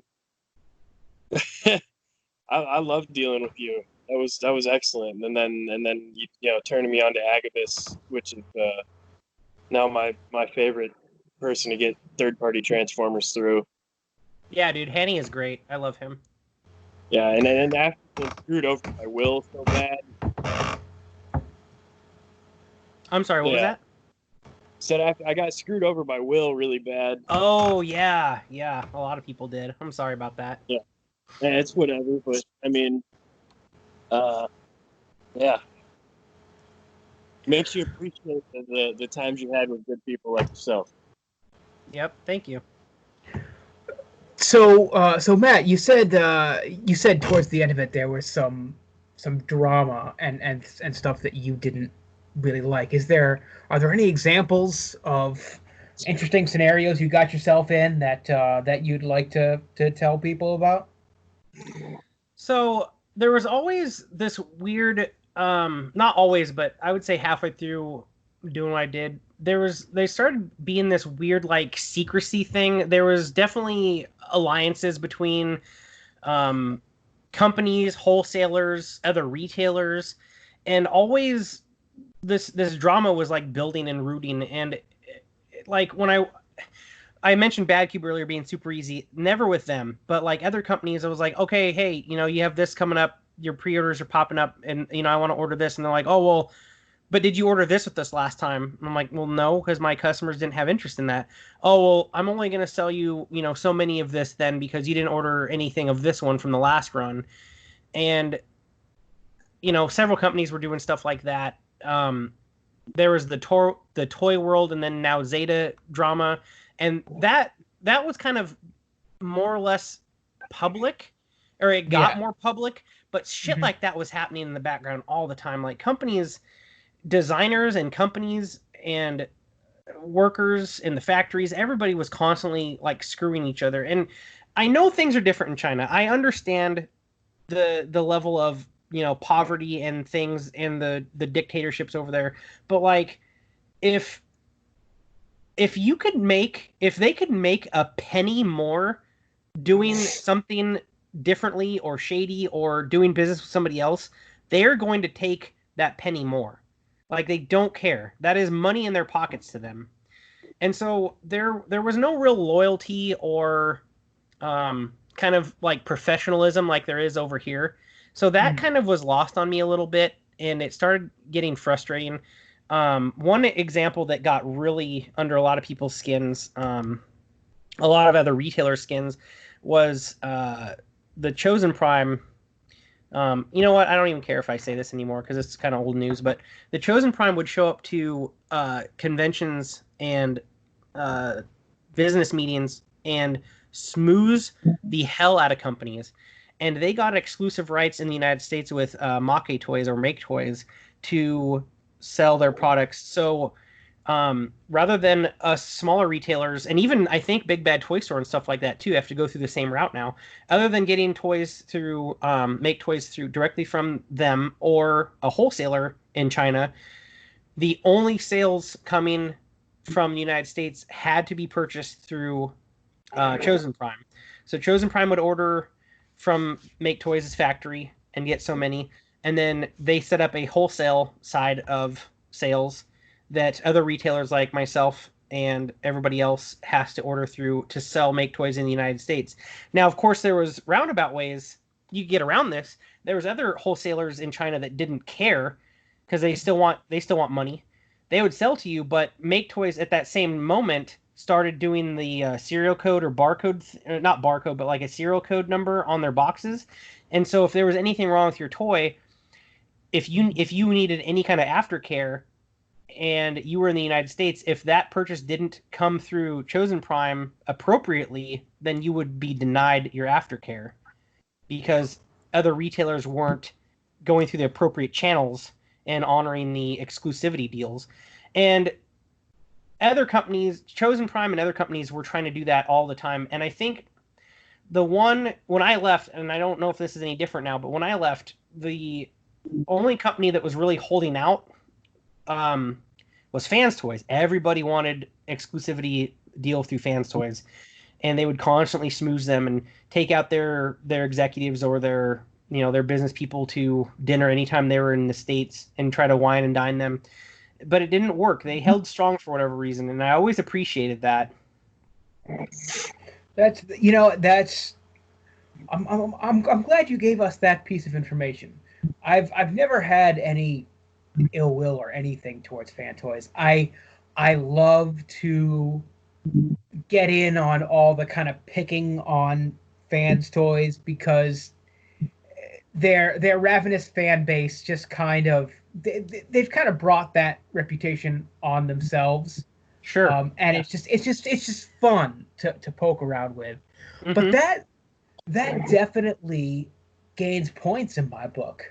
Yeah. For that company. And I've never had a problem with the company at all. I've handled only a couple of their figures, and I've always been impressed. It's just, I guess you could say, it's just the fan base that maybe started to color my opinion of them more than it should have. Yeah, and I like your description of them, a ravenous fan base. That's pretty apt. Yeah. So we know one of your more prolific customers that would give you shout-outs all the time was Bobby Skullface. Yeah. Obviously, you don't need to give names or anything like that, but was there any drama on the other side of things? On the, your customers that stuff would get under your skin that way? You know what? To this day, I pride myself, even when I'm not in it anymore.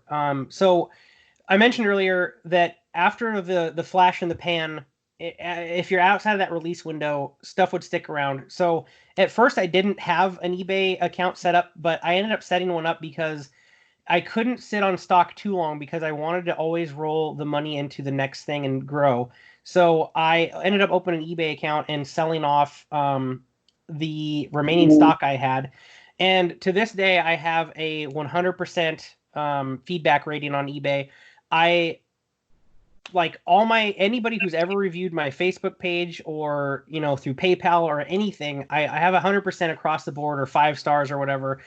I've never, ever, not once taken somebody's money and not delivered them the product they were looking for. And I've even extended this to even like a negative way on me as far as like getting people parts or replacement figures if they didn't even buy the figure from me, simply because they were a customer of mine and they were like, hey, I've went to so-and-so where I bought this and it was broken on arrival and they haven't got me anything. I don't know if you could reach out to these companies. And I was like, yeah, no problem. And I would get parts for people for shit that they broke or was broken upon arrival. And I would get parts or replacement things for people that didn't even buy them from me. And I would mail them for free. You know why? Because I loved giving back to the community. That was it for me. It was never about the money. It was about making the fans and the collectors happy and being a family. And I remember the very first person I did that to, he's now a good Facebook friend of mine. He, guy from Montana. I don't want to name names, but he reached out and he was like, hey man, this, Gravity Builder, whatever, I don't remember which one exactly, but the Gravity Builder set, the Constructicon set, one of his was broken. And yeah, his retailer had him on the line for months, told him that he would get him parts. And I was like, yeah, I didn't personally sell that figure because I went the Toy World route and sold the Toy World Devastator. But I'll ask my wholesaler, I'll get in touch with, whoever. And I did. And they were like, we don't have record of you buying this. Why do you need parts? And I was like, I straight up told them, I was like, I have a customer who buys from me and needs stuff. And he bought this from so-and-so and they need parts. And I was just like, I know there's no money in it for you guys because China is they'll do anything for you if you show them the money. And so I knew it was kind of a low percentage chance, and they were like, yeah, we'll ask, whatever. And so they got the parts, and they just tucked it in with one of my next orders. And I had that guy parts, I think, within 2 weeks of him asking me. And from there on, he thanked me on Facebook and kind of made it public, and it kind of blew up from there. And I just started I started doing that for people. Like, it didn't bother me. You know, what's a couple small parts? What's a couple, like $1.50 or $2 to throw it in the mail and make somebody happy? And then, you know, the idea was to gain a customer. Yeah, exactly. Potentially get a new customer. And that worked, you know, and it was great. And they were happy, and they posted pictures of their fixed figure, and they were happy. I was happy. The Bobby Skullface thing, I don't remember. Actually, I do remember. Somebody got in touch with me. One of my customers got in touch with me. He's like, hey, have you ever heard of Bobby Skullface? I'm like, oh my God, yeah. Like, I love him. And they're like, yeah, he might be interested in, you know, if you want to send him stuff for review. And I was like, oh yeah, that'd be cool. And so he gave me his phone number. He asked Bobby, and he gave me his phone number. And I'm kind of like a social introvert to an extent. I don't really like the idea of calling somebody that I've never talked to or met or whatever. I've never had a personal interaction with, but like I have to call him up. And so I call him up, and I remember being like nervous on the phone because I was starstruck, because like I looked up to this guy because I've been watching his channel at that time for like, you know, a year or two or whatever. And I was just like, hey man. And he was just super genuine and super cool. Like, it was no sweat off his back. He was like not irritated or inconvenienced by talking to me. And we even talked like about personal shit, about our kids, like right off the bat, like we were just clicking. And I was like, yeah, if I will send you something at, you know, I will pay for shipping to get it to you. And if at that point you want to keep it, I will sell it to you at wholesale cost for, you know, the benefit of, you know, my contribution to your channel. And he said he would give me a shout out, you know, anything that I sent him. And then if he didn't want it, he would just pay shipping and return it to me. And if it was an item that I was going to have in my collection anyways, that would be the one. I would send him my copy. I never sold anything he sent back. I never sold a figure and tried to pass it off as new to my customers. I would never do that. So yeah, so we just had kind of a working relationship, and he had a lot of people or retailers or other collectors that would do that, you know, had that kind of same arrangement. So he was very good at spreading out where he spent his money and who he worked with, because he wanted to help support the little guys as much as possible also. So it was kind of like a first come, first serve basis. Like, we would get in a new figure, and if, you know, if I messaged him before, you know, so-and-so did, then I could send it to him. Or if so-and-so, he'd be like, no, man, thanks for the offer, but, you know, so-and-so's already bringing, you know, send that one to me. I'm like, all right. And so that's just kind of how it worked. Every once in a while, he would just straight up pre-order something from me, and then that would be the one that he would review. But yeah, it was really cool. And he ended up, I remember one of them that he ended up keeping. It was kind of funny. I think it was Bad Cube Huffer 2.0. He got it, and he had, I think, the X Transbots Huffer at the time, and he got it with no intentions of keeping it. And he had to ponder on it for, I think, like a week. And he kept like texting me or calling me. He's like, I'm still thinking, man, I'm pacing back and forth. He's like, this thing's really good, but I don't know how much of a, you know, important the character is to me. And then finally he was like, I was like, no problem, man, whatever. And finally at the end of like 4 or 5 days or something, he was like, yeah, I'm going to keep it. And then, you know, I always sold to him, like I said, as a support to his channel. I always sold to him at wholesale. So whatever my cost was plus, and then I always ate the shipping, like I said, just because that was my way of supporting him. And yeah, we just had that kind of relationship, and it was really good. That's amazing. And you know, you saying all that stuff that Bobby said, like I could hear that in his voice in my head as you were describing it. Yeah, for sure. Just sounds completely like him. I'm a huge fan of Bobby Skullface, and I listen to his podcasts and all that stuff all the time. So yeah, I get it. That is incredible. To move backwards one sec, when we were talking about kind of intercompany dramas, one thing that came into mind just after that, I kind of kept up with a little bit was that whole Fans Toys, I believe Moss Toys drama. Oh yeah. I don't know if that affected you at all. That didn't. I kind of stayed away from that. I kind of got a weird.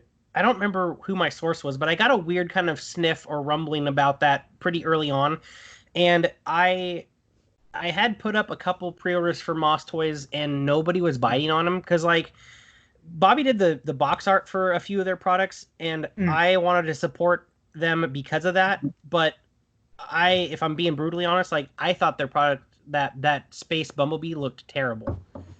So I didn't want to get it for myself, and I threw up a few messages with pictures, and I was like, if anybody's interested, like, you know, I need 10 people just to say yes, and even if they didn't pay or commit to it fully, like if I just get like 10 people to say yes, then I'll order a case of these things. And I didn't, so I never dove into that and did business with Moss Toys at all. Probably for the better, retrospectively. Yeah, you know, looking at the situation that played out. Matt, you know, I because I myself have never been big on the masterpiece side of things. I never got a chance to do business with you.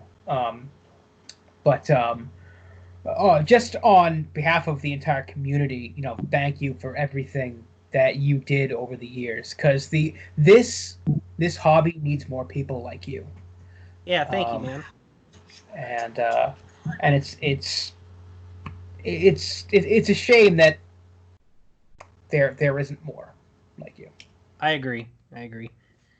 All right. So, does anybody have any more thoughts, comments, questions before we move on? I don't think I do, but you and I are going to have to talk about some of this drama, since I don't follow all the third-party stuff like I used to when they were coming out with the Chug combiners. I have no idea what happened. Oh my God! Yeah. It was there was some shit that went down that was just very unscrupulous. So like to touch on one other thing that I forgot to mention earlier regarding the drama. So like I know. Now I say personally, and I say that, but you know, this day and age, you say I personally know somebody, but that can include internet relationships. But I personally know one of the designers. He's a freelance designer for these companies, and he has worked with all the big companies. He's designed toys in any masterpiece or any third-party masterpiece collection. I can almost guarantee that people have figures that he's designed in their collection, and the shit that goes on behind the scenes, the constant, like I said, these companies, if they can screw over another company to earn a penny more, they'll do it. And he personally has designed figures and not gotten paid for them, and these figures have been released, and the company has made money on them, and they have not, you know, made promise to him and paid him accordingly.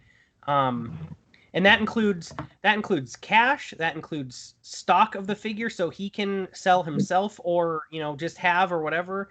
That includes discounted prices for future items, or just any kind of thing you can imagine. And he's been screwed left and right, and not by just one of these companies in particular, but like literally everybody down the line.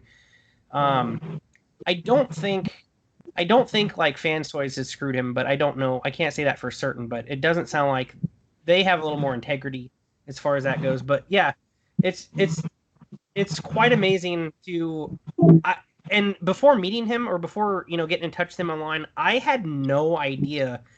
First of all, this guy's American, like he's in America. I had no idea that there was freelance like designers for these Transformer toys. I just assumed, I guess, that it was all in-house. You know, early on, I just assumed it was all in-house. As what I have assumed too. Yeah, you know, like, oh, Toy World, they have their own designers. Fans Toys, they have their own designers. They have a design team. Most of them have a design team to a point, but usually, they get freelance designs. They'll pay for that design from that person, or make some sort of deal. and then their design team will tweak, modify, add, or remove details according to what they can do in their factory or their tooling process. Huh. Fascinating. Yeah. I had no clue that they were outsourcing designing. Yeah. In like fact, and here in the U.S. at that. Yeah.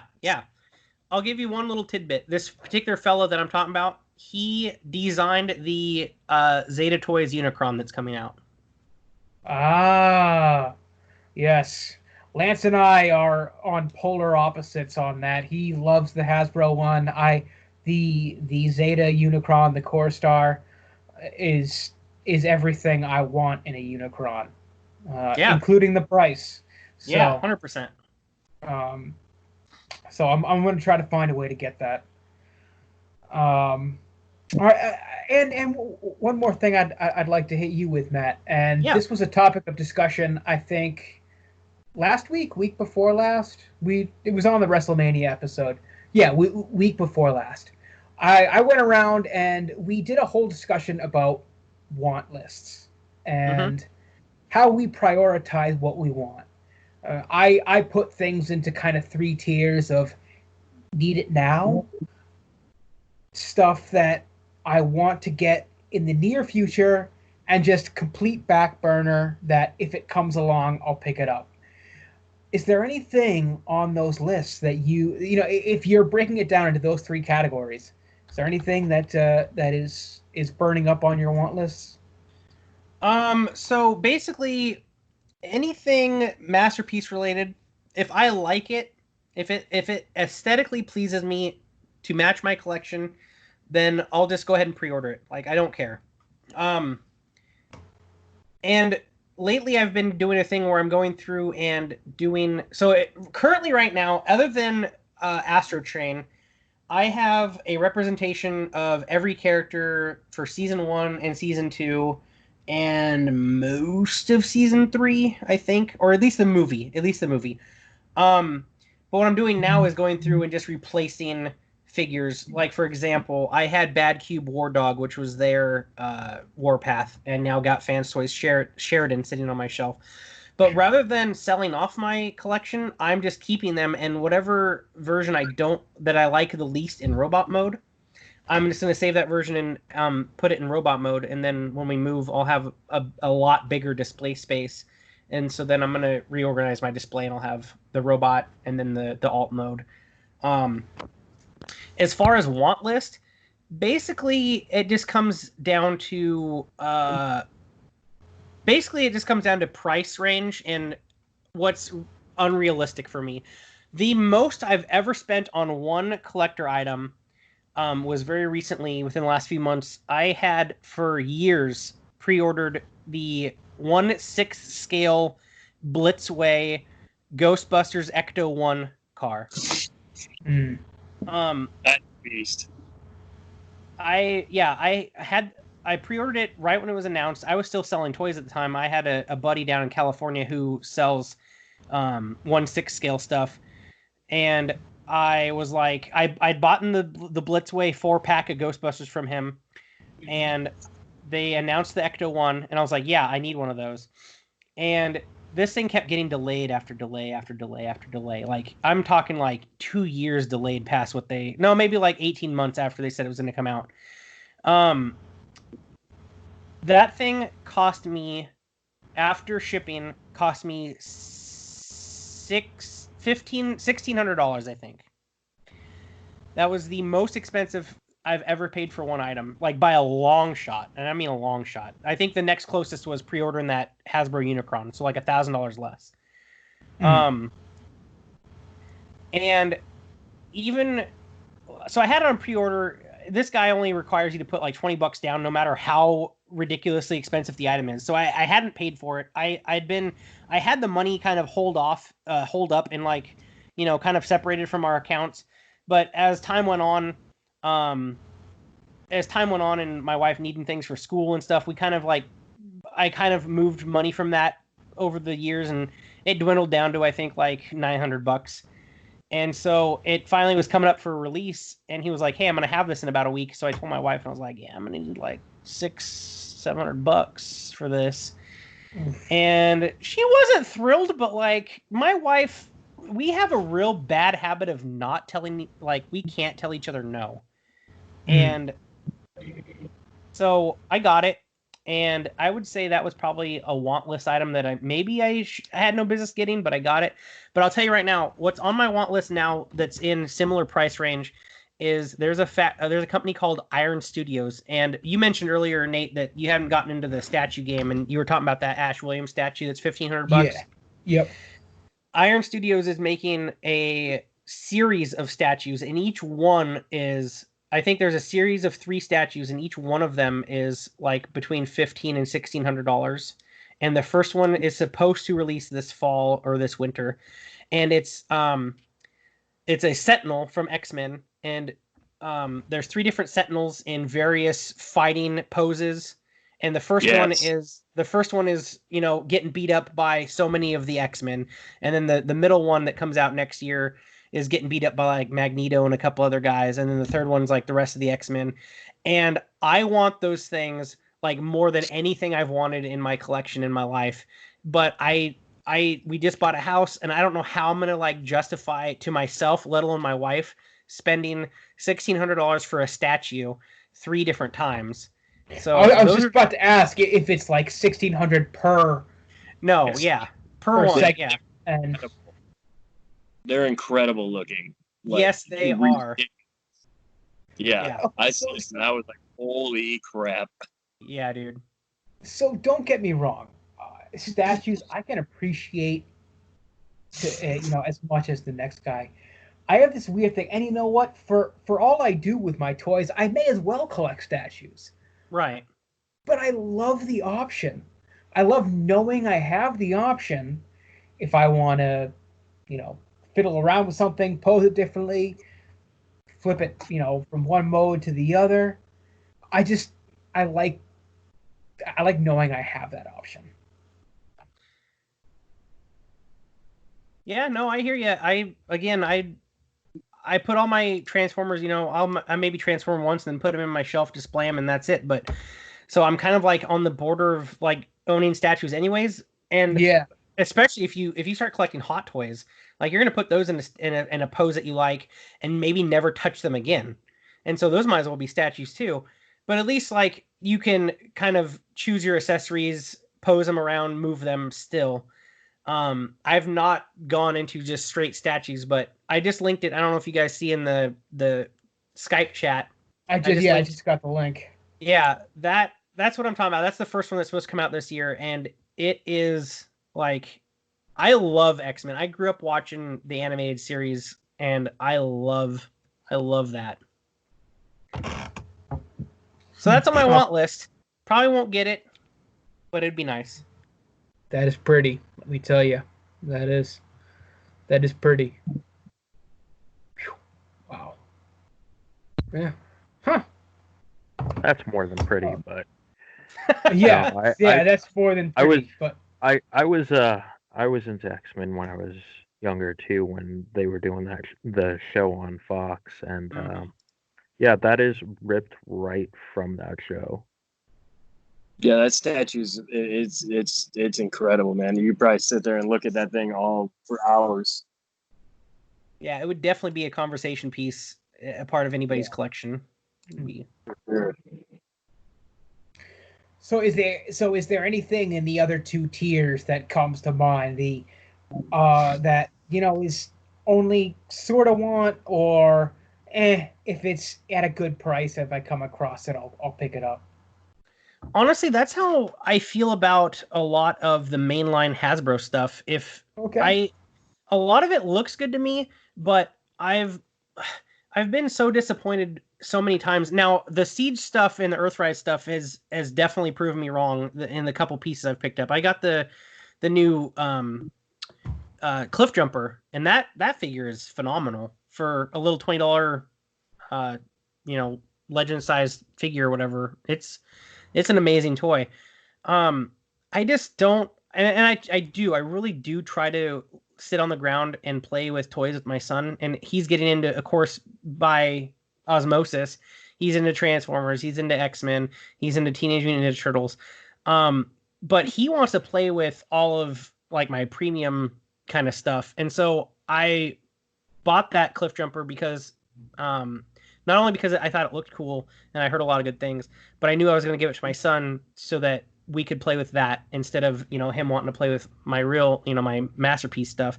And so I feel that way about a lot of the Hasbro mainline stuff. To this day, not lately because of the quarantine, but to this day, under normal circumstances, if I'm ever in a Walmart or a Target, I peruse the toy aisles, even if it's just a quick walkthrough, just one pass, rubberneck as much as you can and move on. I always peruse the toy aisles, and I'll see the Transformers there, or I'll see the Marvel Legends or the Star Wars, and all this stuff is stuff that I would like to handle or play with or have, but I don't know. I've lost that kind of desire to collect most mainline things. So yeah, I would say that's kind of in that weird gray area of want, not on my radar kind of thing. Yeah. All right. Yeah, and I tell you what, I can't think of a better example than Cliff Jumper that bridges that gap between what a high-end piece is like at your mainline stability and sensibility. Yeah, agree. Okay. So I think that pretty much rounds out our toy section for this week. So let's move on to the W, Wrasslin. So Matt, we're going to start off with you here. What is your knowledge? Do you pay attention to any of the current stuff? Give us your background, if any, to your pro wrestling knowledge. So when you asked me to be on this podcast, this was the one topic that I was kind of nervous about because I have not kept up with wrestling in quite a few years. So I didn't know I kind of thought that this exact question would be brought up, and then I would just kind of take a back seat and listen to you guys. But basically, I grew up with wrestling. I watched both the WCW and the WWF, which is now WWE, obviously. I like to still call it WWF just to piss off the World Wildlife Federation or whatever it's called now. Yeah, because F them. But yeah, I watched all the greats growing up, Hogan and Kevin Nash and, all those guys, Randy Macho Man Savage. And I think my favorite era by far, and I don't know if they refer to this as the Attitude Era, but it was when The Rock was kind of newer, and they made The Rock heel for a while. Yes. And you're definitely knee deep in the Attitude Era at that point. Okay, yeah. That was, I think, my favorite. I ate that shit up. I was watching Raw every week like it was my weekly soap opera. And at the time, later on in that, they started SmackDown, and they had it on a weird channel. I forget what it was called now, like UPN or something weird. Exactly. Yep. Yeah. And that was always one of those local channels. I know here it was 38. Okay. But, I see when SmackDown first started, UPN, like, we didn't have that. We had cable, but we that wasn't included. And so I always had to get my SmackDown news after the fact, like either online or they would recap sometimes on Raw or whatever the following week. But later on that changed. I think my cable network ended up getting UPN or whatever. But yeah, so my favorite I think partnership or tag team or kind of thing of all time, I think, was the Rock and Sock connection with Mankind. Yes. I loved Mankind. I loved Mick Foley a lot. He's a wonderful dude too. Yeah, he is. He's genuinely great. But him and Undertaker's cage match, oh my God, just some of that stuff. The things that he sacrificed his body for our entertainment was just incredible. Yeah, I mean, you listen to him describe what happened to himself in that Hell in the Cell match, and it's it is incredible. Absolutely incredible. Yeah, even the Undertaker, like in interviews after that, he was like, "I thought I killed him." He's like, "I thought he was dead." Yep. especially since that whole panel in the cage wasn't supposed to give way, and And let's not forget Undertaker had a broken ankle during that match too. yeah, Yep. I know. All right, so that's good to know where you're coming from. So where I really stopped watching or ended was about the time John Cena was getting big, and then I kind of just stopped. I kind of dropped off for no particular reason. I still catch wrestling. My younger brother, he's a few years younger than me. He's super into it, and so he'll constantly try to get me to watch or send me links of a match recap. He has the whatever WWF network thing that you can subscribe to. So he'll have me over and we'll watch, he'll have me watch stuff. So, I probably couldn't name you, 10 of the new hottest wrestlers right now, but, I still will go over and watch a match every now and then. I did watch some of the WrestleMania that was super weird and awkward because they didn't have an audience. Oh, yeah. And I did read some controversy regarding if it was truly live or not because they didn't have an audience. So they were saying it was live, but maybe it wasn't. But I don't know. You guys might know more about that or whatever. But I just read a little bit about that. There was a lot of tape stuff. What they've been doing recently is they've been taping a lot of stuff in advance. So like when Raw is on, they're not advertising Raw specifically as live anymore. Okay. Because they've got some segments that are taped prior in the week and some that aren't, or even prior in the day. They basically have whittled it down to 3 days of taping. And now, is that because of the coronavirus stuff, or have they been doing that? Yeah, no, okay. that's entirely because of the coronavirus. Yeah, it's all because of the coronavirus. They've basically created a closed set in their performance center in Orlando. Gotcha. And everything now is through that set.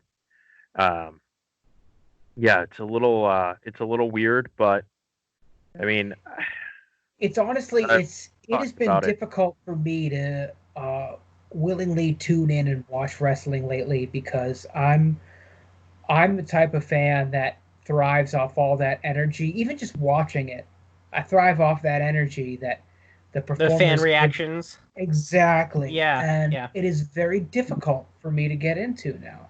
For some, not as much. For me, without a doubt.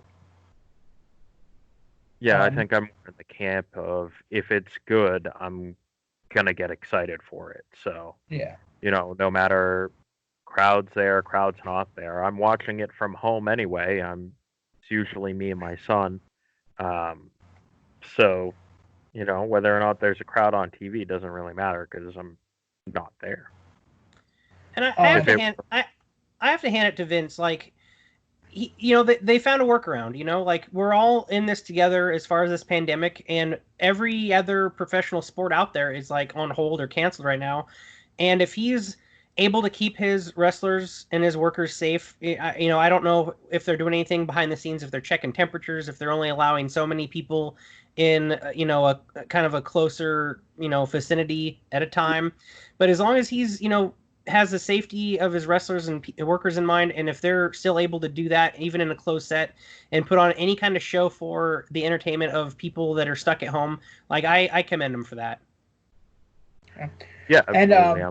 And I'll tell you, Dustin's kind of our big AEW guy here. He's nice.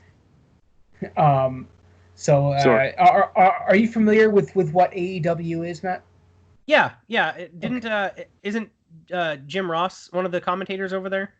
Yes. Yep. He's over there now. Yeah. Hell yeah. Cody Rhodes, the son of Dustin Rhodes, the American Dream, Dusty Rhodes. He's one of the heads of that company. Nice. And they're approaching it in, I think, a slightly better way because while there's no crowds in their tapings, they have other wrestlers surround kind of the ring area, so you still get reactions to things. So you get a little more energy there.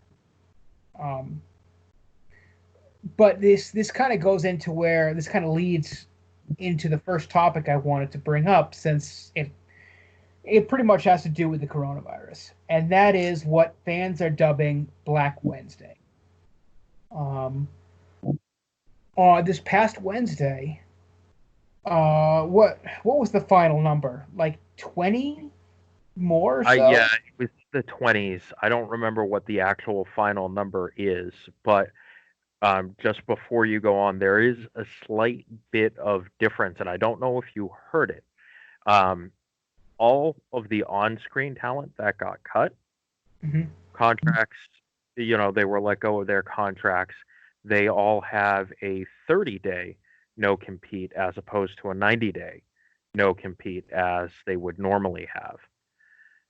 On top of that, anyone who was not an on-screen talent was not actually terminated. They were furloughed. Okay. So you can go into the who and the what, but I just wanted to throw that out there before we kept going, because I think the initial reports were that these people were all let go, they're gone. Yeah. And in most cases, for on-screen talent, that is true. It's just not true because I think like Finley was on the list, right? Yeah, there was a lot of backstage production talent that was on that list. That shocked me. Yeah, and they've all been furloughed. They haven't actually been terminated. All right, and I still. So it's a 30-day no compete clause. I still kind of think that after this is all over, they're still going to let back anyone who wants to come with open arms. But so let's get to this list here of who was terminated, because it is, I first got the first few names and I was like, oh, that's disappointing, and then more and more started to be added. So we have Rusev. The worst one. That one stung my heart. Yeah, because they had such a great program with him, this whole Rusev Day thing, that they just never capitalized on. The crowd loves him, man. Yeah, they could have shot him to the moon, and they never took advantage of it. Go over though. He was supposed to be the heel. And you know how sometimes you don't go against the plan, or rather Vince doesn't go against the plan. That, I think, is one of those unfortunate times where the powers that be decided they weren't going against the plan, but I agree they should have. Kurt Angle was one, but he was pretty much retired anyway, so he was pretty much in the Legends portion of his deal. Right. Wait, Kurt Angle's still around? Yeah. He just retired last year. Wow. Yeah, he actually had an entire year. No, more than that. More like a year and a half run when he came back. He did it like he had like a 2-year contract, and he did his first half a year as just kind of like a general manager of Raw, and then that last year and a half of his deal, he started doing some matches and started competing semi-regularly on like Raw and SmackDown again. It was pretty cool to see. That's cool. Yeah. Another one that I'm disappointed with, but mainly because I keep in touch with all of this stuff that he does off screen, is Zack Ryder. Yeah. And his cohort in the Wrestling Figures podcast, Kurt Hawkins, aka Brian Myers. Rowan was released. They weren't doing a ton with him, so that wasn't surprising. The one that really stings for me is Luke Gallows and Carl Anderson. Yeah. Because I'll tell you, I really think given a little more time, we would have seen a true reformation of the Bullet Club. And they were starting to give us that with the OC. And That was. Yeah, I think once they got under Heyman, that's where they were going to get more traction. But, well, now Gallows and Anderson can just go to AEW, join the rest of the old Bullet Club, and there you go. And they'll be Yeah, part of the true. Elite. Sarah Logan was let go, which surprised me a little bit, even though they've kind of disbanded the whole Riot Squad thing. She was always unique. I enjoyed the somewhat Viking overtones of her character, even though it was never like as explicit as War Raiders or anything like that. Yeah, I wasn't really surprised at her. Like, most of her matches, so the Riot Squad disbanded because you had Ruby Riot get injured for like 8 months, and then you had Morgan who disappeared for a gimmick revamp.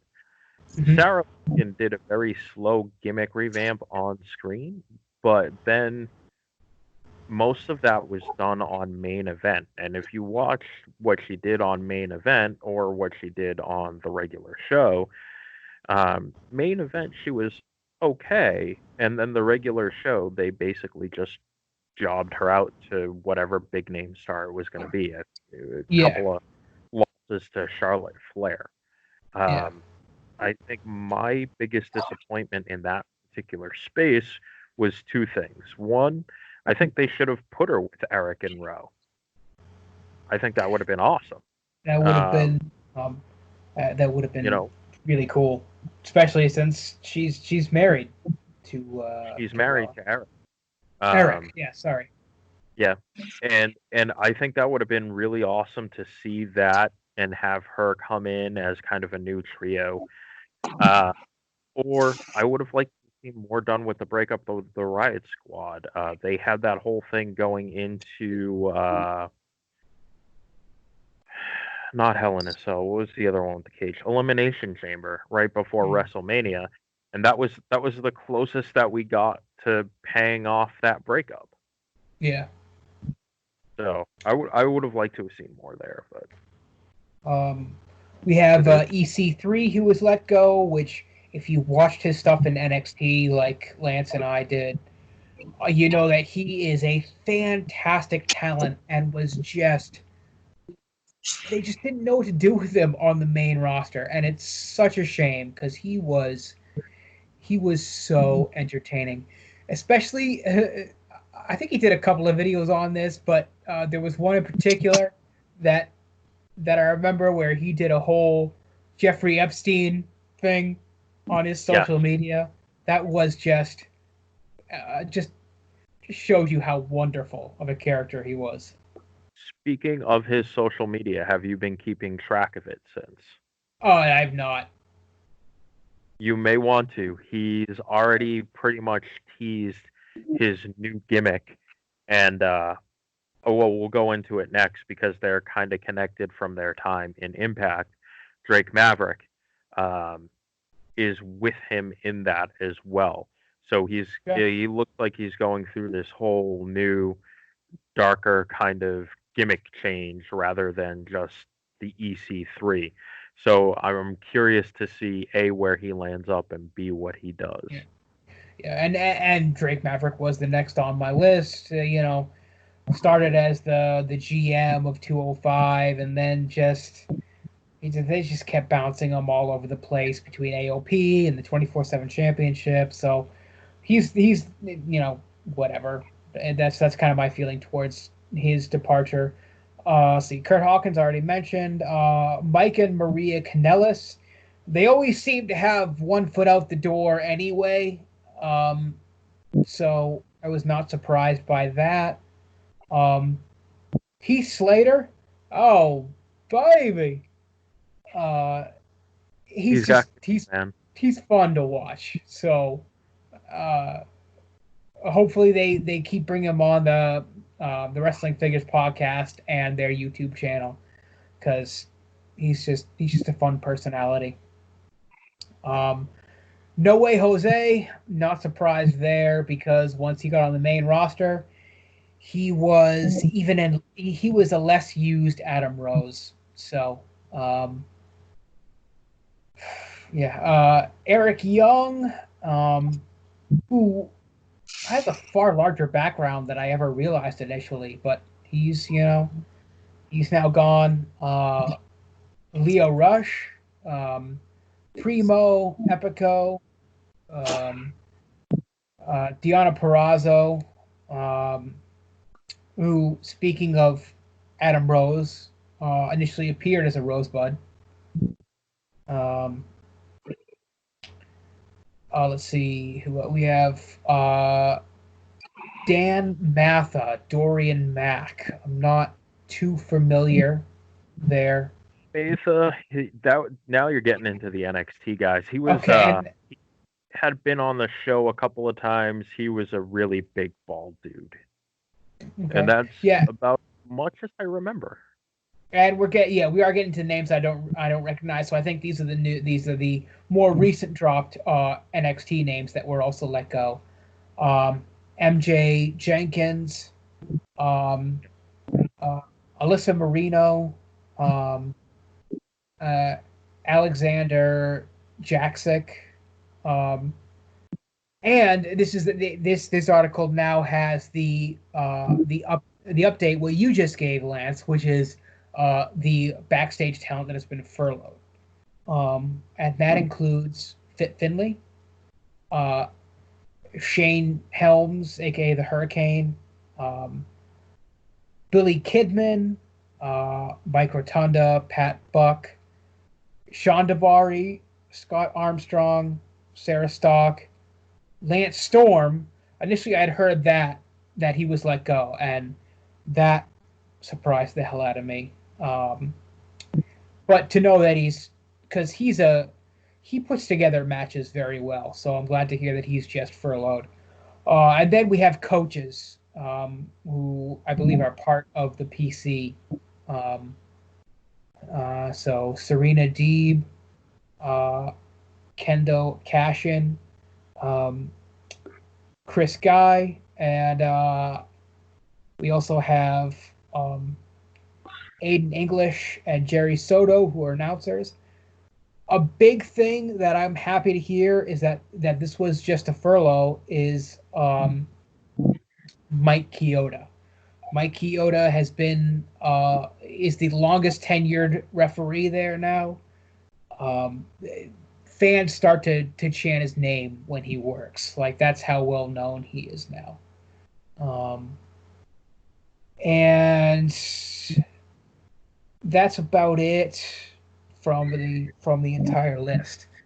So it took the fandom by storm, and it'll be interesting to see where some of these people wind up if they do start working for other the other company, AEW, or if they just, maybe some of them just start working indie dates just until this kind of blows over. If that's depending on how many indie promotions are actually still running. So with this, I know we're using the term furloughed. Does that, if any of them had contracts, does that release them from their contracts early? Like, are they free to go to other venues or outlets? Not that I'm aware of, although WWE is not paying them because it is a furlough. Nate, does the article specifically mention anything like that? No, it does not. It does not expand on the WWE's definition of furlough. All it says is just furloughed talent. Yeah, so my understanding is furlough is that technically they're still an employee of the company, but and it would be specific in the contract. And I don't know if the contract includes furlough language or not, as a standard precaution. But I would imagine that if they were furloughed, since they aren't being paid, they would be able to seek employment elsewhere. But I guess we'll end up seeing what happens. Yeah. And of course, everyone's making big news about Cody Rhodes tweeting about Zack Ryder, You know, Oh, yeah. all the clickbait headlines are, well, we finally have the first talent going over to AEW, and that's all it is. It's just clickbait because Cody Rhodes just made a simple tweet saying how much he was, he's a friend. And Right, they're great friends, and he knows how much Zach loves wrestling. Yeah. So it wasn't really surprising to see Cody say something in general. Who knows? In 30 days, the country might be in a better spot, and WWE may bring all these people back. I think the biggest part of the controversy, isn't that they let these talents go and furloughed these other people. It's that they felt the feeling is WWE didn't have to do it. They have $500 million in cash on hand. And I think that's really where most people's issue is. To interject, though, does that include the recent revealings that Vince actually had the WWE financially invested in the XFL that recently folded? So the WWE wasn't financially invested in it. What Vince did was sell off a bunch of stock to help fund it. But technically the XFL was underneath the umbrella, if you will, of what was Titan Sports back in the day, right? From what I've heard, he did his best to keep them completely two separate companies, and the furloughs were really more because of, theoretically, this WrestleMania 36 was the first one in a long, long time that you could purchase through pay-per-view as opposed to having to buy the WWE Network. And I think the price point on it was like $65 or something like that. And from what I understand, the number of buys for WrestleMania, which used to be when it was on pay-per-view consistently, that were in the millions typically, were actually down under 100,000 at this point. So the rumor I had heard was that they did the furloughs after that to appeal to, again, goes back to it being a publicly traded company. So it went to appeal to the investors, so that way when they had their next investors meeting, they could say whatever they needed to say. Yeah, but we opened it up, we didn't get what yet. And as so I think it's another one of them, like talking about with someone's phone, a little cross, picking up the mic. Yeah, the investor went out.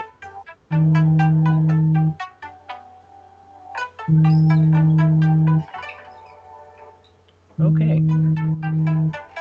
Strange soundtrack to the show.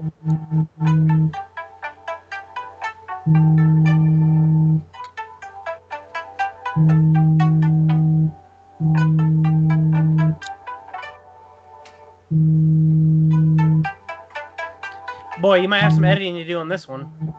You edit, but I will have to deal with this. Sorry about that. You better be. Okay. Back into what we were talking about earlier. So good. All right, I'd step away momentarily because bad things would have happened if I didn't. All right. Is there anything do we want to recap the main shows at all? I didn't. Raw wasn't fantastic. Again, I think it's because of the PC and like we were talking about, it's a closed set, limited number of people. It was a bunch of squash matches. Nothing overly important happened. NXT, I think the biggest thing on NXT was the night closed out with a vignette by Tommaso Ciampa, where he was going to admit that Gargano was the better guy, while Ciampa was in his trailer cutting his promo. He got attacked by Killer Cross, whose face actually appeared on WWE TV for the first time. I believe he's changed his name from Killer Cross to Karrion Cross. I was watching a little stuff from this stuff from Impact just to familiarize myself with him, and he's going to be impressive. Yeah, I'm really looking forward to it. We will see what happens with him.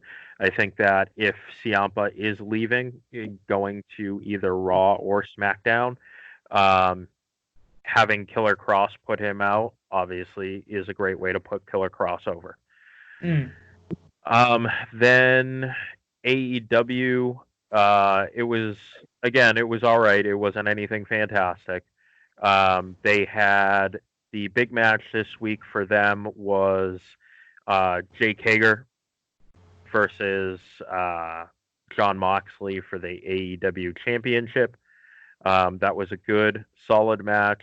I will say this: if you did not appreciate either the Gargano Ciampa match the week or the Wednesday after WrestleMania, or the Orton Edge match from WrestleMania, you should not have liked this match. And if you come and say, "Oh well, yeah, I did like it because they did it more MMA or whatever kind of BS you want to cook up," that's on you. But it was the same match as those other two. It was slow. It definitely suffered from pacing issues, in my opinion. I understand what they were trying to do. They were trying to make it more like a wrestling match and an MMA fight as opposed to anything else. And I get that. And I understand that. That doesn't mean I like that. Then Friday Night SmackDown. I didn't actually get to watch SmackDown because there's something up with my DVR where it decided it doesn't want to record SmackDown anymore.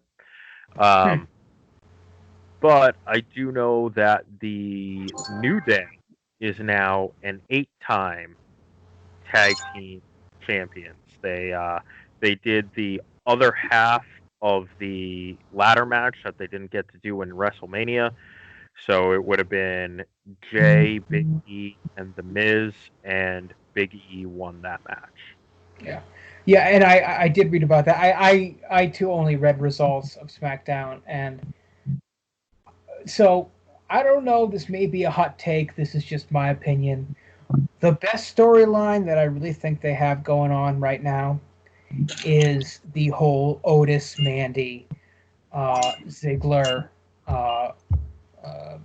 Sonya Deville thing. It's one of those mid-card storylines that WWE has had a very hard time creating captivating storylines for the mid-card.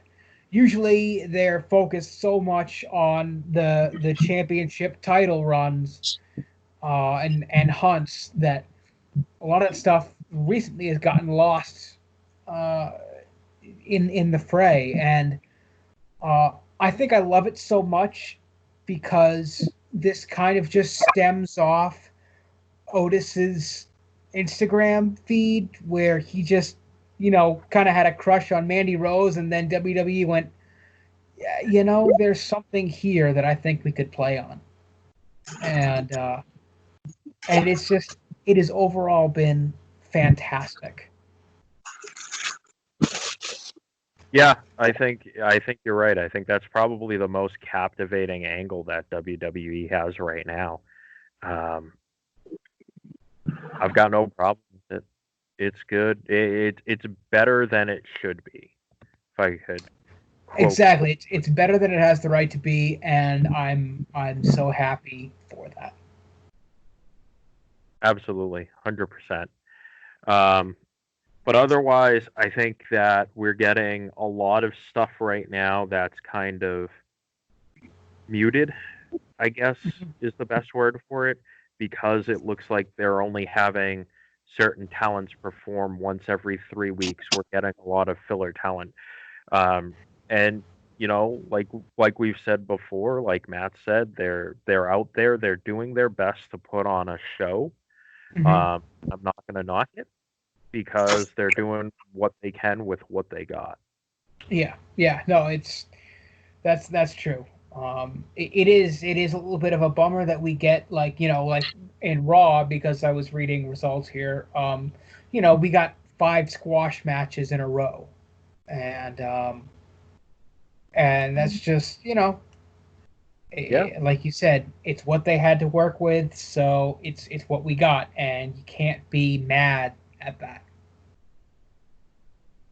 No, I'm not gonna. I would never ever criticize them for doing what they're doing right now, and it's basically WWE and AEW if you want any kind of live athletic competition right now, or even recorded athletic competition that's not a rerun of a game that I've watched 400 times because I'm a huge fan of this one particular team or whatever it ends up being. Yeah, I mean, they're giving us Bruins socks and Pats replays, just till we're blue in the face. Again, it's the situation. We're getting what they can give us. It's just that the WWE right now can give us something a little bit different. Yeah. All right, Dustin. Did you catch After Dark at all? Is there anything you want to add to any of the week's programming here? No, I haven't watched anything at all this week. That's sadly fair. I'm with you. So that's fair. All right. So I think that kind of wraps things up here. Matt, once again, I want to thank you so much for joining us. Oh, no problem, man. This is a lot of fun. And yes, and if you're okay with it, down the line we may be asking you back, because it was nice to have another person, adding in some flavor here. Yeah, man, I might have to start watching some wrestling here and then so I can contribute to that last topic. That would be wonderful. All right, so once again, everybody, so far we're posting this on YouTube, so we are bound by the YouTube gods, which means if you like what you see, please give us that thumbs up. If you have any criticism, constructive, or you just want to tell us to fuck off, let us know in the comments. Oh, yes. Great. I'm gonna have tons of people saying, "Yeah, go off and die." And yeah, just let us know what you think. It can only help us. So, for the Beers, Toys, and Wrestling Podcast, I am Nate Gleason, joined along with Lance Johnson. See ya. Dustin Hayward. Adios. And special guest, Matthew Billings. Good evening. All right, guys. We will see you around.